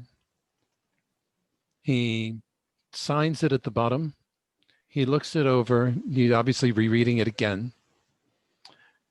And then he takes his lighter out, lights one corner on fire, and tosses it in the wastebasket to burn down. Oh, that gets me in the heart. Okay. What do we see of Kate O'Shea after these events? So I think that Kate is negotiating with Sasha. And, is saying, we came in, we defeated the Germans together, we appreciate your assistance with this. And she's negotiating who gets to keep what, right? And you take the German. Actually, I should mute my... No, that's fine. That's perfect. I think you can keep the prisoners. We take the doctor, you take the SS guy. Well, I think it's more along, you keep the prisoners, we'll take the Torah. Right? because they don't care about this Jewish faith stuff. They care about having these, so I think that's kind of the split that she's negotiating. Okay. And maybe we don't see the outcome of that Right. negotiation. Let me keep going. Mario, what do we see of Frank after these events? Well, sometime later, Frank is running down a street followed by some drunkards. And he's talking to himself in his mind, remembering the scene down there when he grabbed the scrolls and got out of there and did something good and well. And by grabbing something, he's talented doing this, but he should do it more often for the right reasons. And right now, he again didn't. But he escapes, and then he sits down at his quarters and he looks at this big, enormous ashtray from some time ago, which stood upon a desk in a Russian marble. With a nice NKVD crest on the side. Right. Yeah, brilliant. Yeah, I like that. I like that. Little jade ashtray, yeah. And what do we see of Jacob as we epilogue our way out of this episode? I think in part of the front that's starting to be reclaimed by the Allied forces, some of the older rabbis are starting to build up a synagogue again, and Jacobs kind of approaches them just like hanging his head, and he says, "Rabbi, I've done some awful things, and I'm ashamed of myself. But will you take this Torah, and will you please take this for your synagogue, and will you please pray for me?" Oh, that is tremendous. Yeah. I'm actually crying. Sorry. Yeah, that is so cool. Well, Jacob's been on a journey. Spot on. That's really good. Okay, folks, that's tremendous. I can't top that in terms of the game. I would like to steal 5 minutes of your time, if I may, for a process that I call at the end of a single one like this, roses and thorns. Just a chance to share any roses you want to pass around to other players or anything else. And then any thorns that say, well, it would be better if. So let me go back round and start. Brandon, do you have any roses that you would like to offer about? Oh, well, there was really quite a lot. I mean, I liked everyone's characterizations. I think Kate's pulling the elder sign to sort of to stop the occult process while we were trying to prevent it. That all was a little gem of an action that one seldom gets neatly in games like this, however one might try. The characterization of Jacob, especially as being obviously rent by self-doubts and such like that, was brilliant. And the same with the conflicts, that Frank had. And it's a nice little scenario. So, it's just got just the right amount of meatiness to it. Good. Stephen, any roses? Yes, I enjoyed everyone's play quite a bit, and to be honest, this is kind of the kind of play I that shows what the Gauntlet can do. It was fantastic. We had a fantastic GM. All the players were great. All the characters were great, and we got a very satisfying story in a short time. Good. Mario, any roses? Yes, roses to the opening scene. I loved how that came together, the questions and the scenery, these moments we created, and the answer that bound all that together, and also then that in the limousine, and that it was really smooth and cool. I loved that. Good. Glad you enjoyed that. And finally, Jim. I'm not crying. Shut up. You're crying. No, sorry. I just legit got very emotional at the end. A lot of roses. Like I've been gaming for about 30 years. I would put this in top 10 one-shots where I'm just like absolutely emotionally invested. Like I care. I want to see what happens. This is important to me. I loved it. I particularly like your style of moving the plot along by asking questions where we have the power to answer, and that shapes the game. Was this going to be golems when the game started, or did it evolve? No, I had no idea where it would go. Oh, well, thank you for taking the suggestion. I thought I was sort of like accidentally leading us on a false trail, but just like, well, it's what my character would think. But I just have so many roses to give. Just our interactions with each other, the way the GM allowed us to help unfold the story, the way he rolled with the punches, the way we each had time in the spotlight. This was an emotional game for me. I liked it, and I'm not even Jewish in real life. No, thank you for that. That's very kind of you. It is the kind of play we like to pitch for on the Gauntlet. But nothing's ever perfect. My roses, before we go to thorns, the tough NCO offering the young plucky private some advice on don't steal stuff from the Soviets. I love that. Mario, I would give you the rose of roses for that epilogue. You know, full circle, spot on, brilliant. I loved the epilogue that kind of capped off Jacob's nice arc.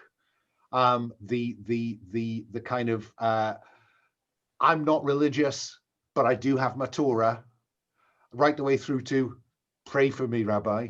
Spot on. And Stephen, as always, lovely to see you. You know, waiting to pull the big one at the end. Yeah. No, I'm keeping the Elder Sign in my back pocket until I need it.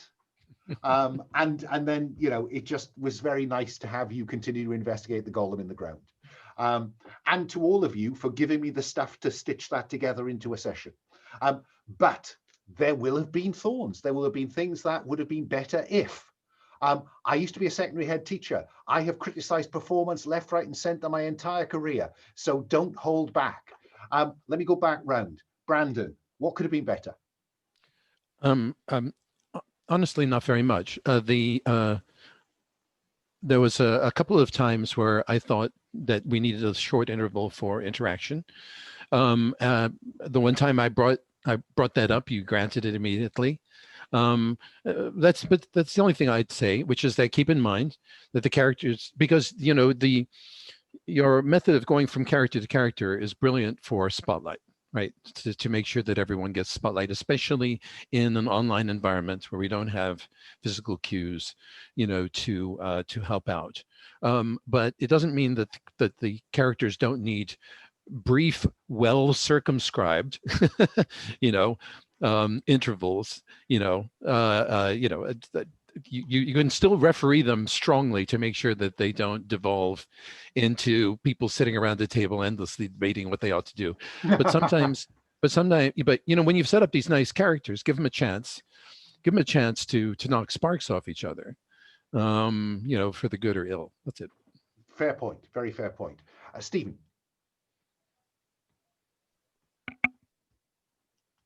To be honest, I struggle with any thorns.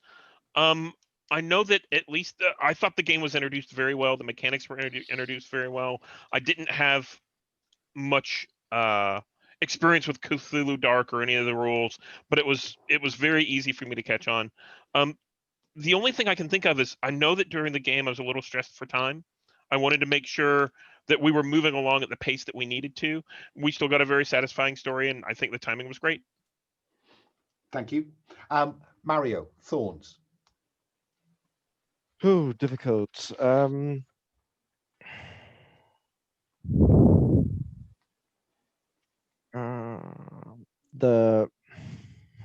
So what Brandon said, I think that too. I loved the hard framing in a way because it helped putting spotlight on some scenes or some moments, some characters, or some options and important moments.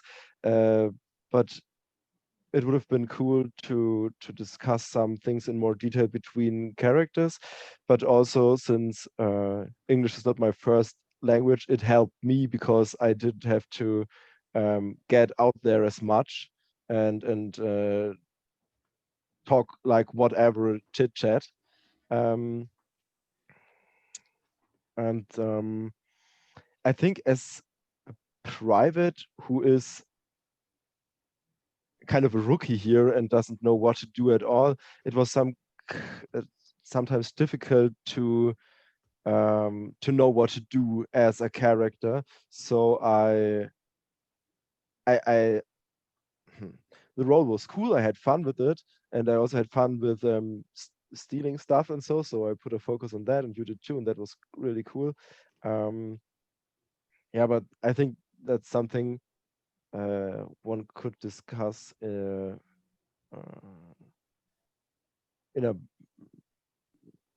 a bigger scope. So the wartime roles and the role of playbooks or special abilities or special item lists for the characters and stuff like that. That was something running through my mind the whole game. That's interesting. That's an interesting suggestion. Thank you for that. Yeah. And finally, Jim, any thorns? None major. I'm a little cross with myself for not being able to build better scenes and a relationship between Jacob and Frank. I feel like I had a really good connection with Gerry, a really good connection with Kate. I don't think I did a good enough job also relating to Frank as well. Although I don't know if that's just, a natural organic response of how it unfolded. But by and large, I quite enjoyed it. I felt the pacing was pretty good. Just when I was thinking to myself, maybe things could move along. Oh, look, they're moving along. How about that? But yeah, no, I really don't have much in the way of complaints. Like I said, I've been gaming for a good 30 years. In terms of one-shots, this definitely hits the top 10 in terms of I am invested. I am emotionally invested in this character and in this game and making sure things work out. And I'm frankly shocked that we all lived.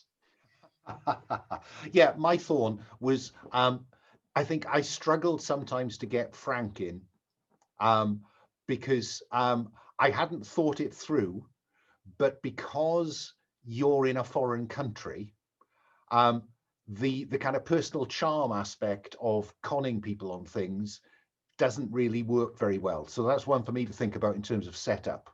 And yeah, I began to worry a little bit whether we're going to be stuck in that boardroom discussing the evidence. So that's why I then kind of moved us on. But I had a great time running that, guys. And I come back and play some more. So what I'm going to do is I'm going to stop the recording. So wave bye-bye to the internet.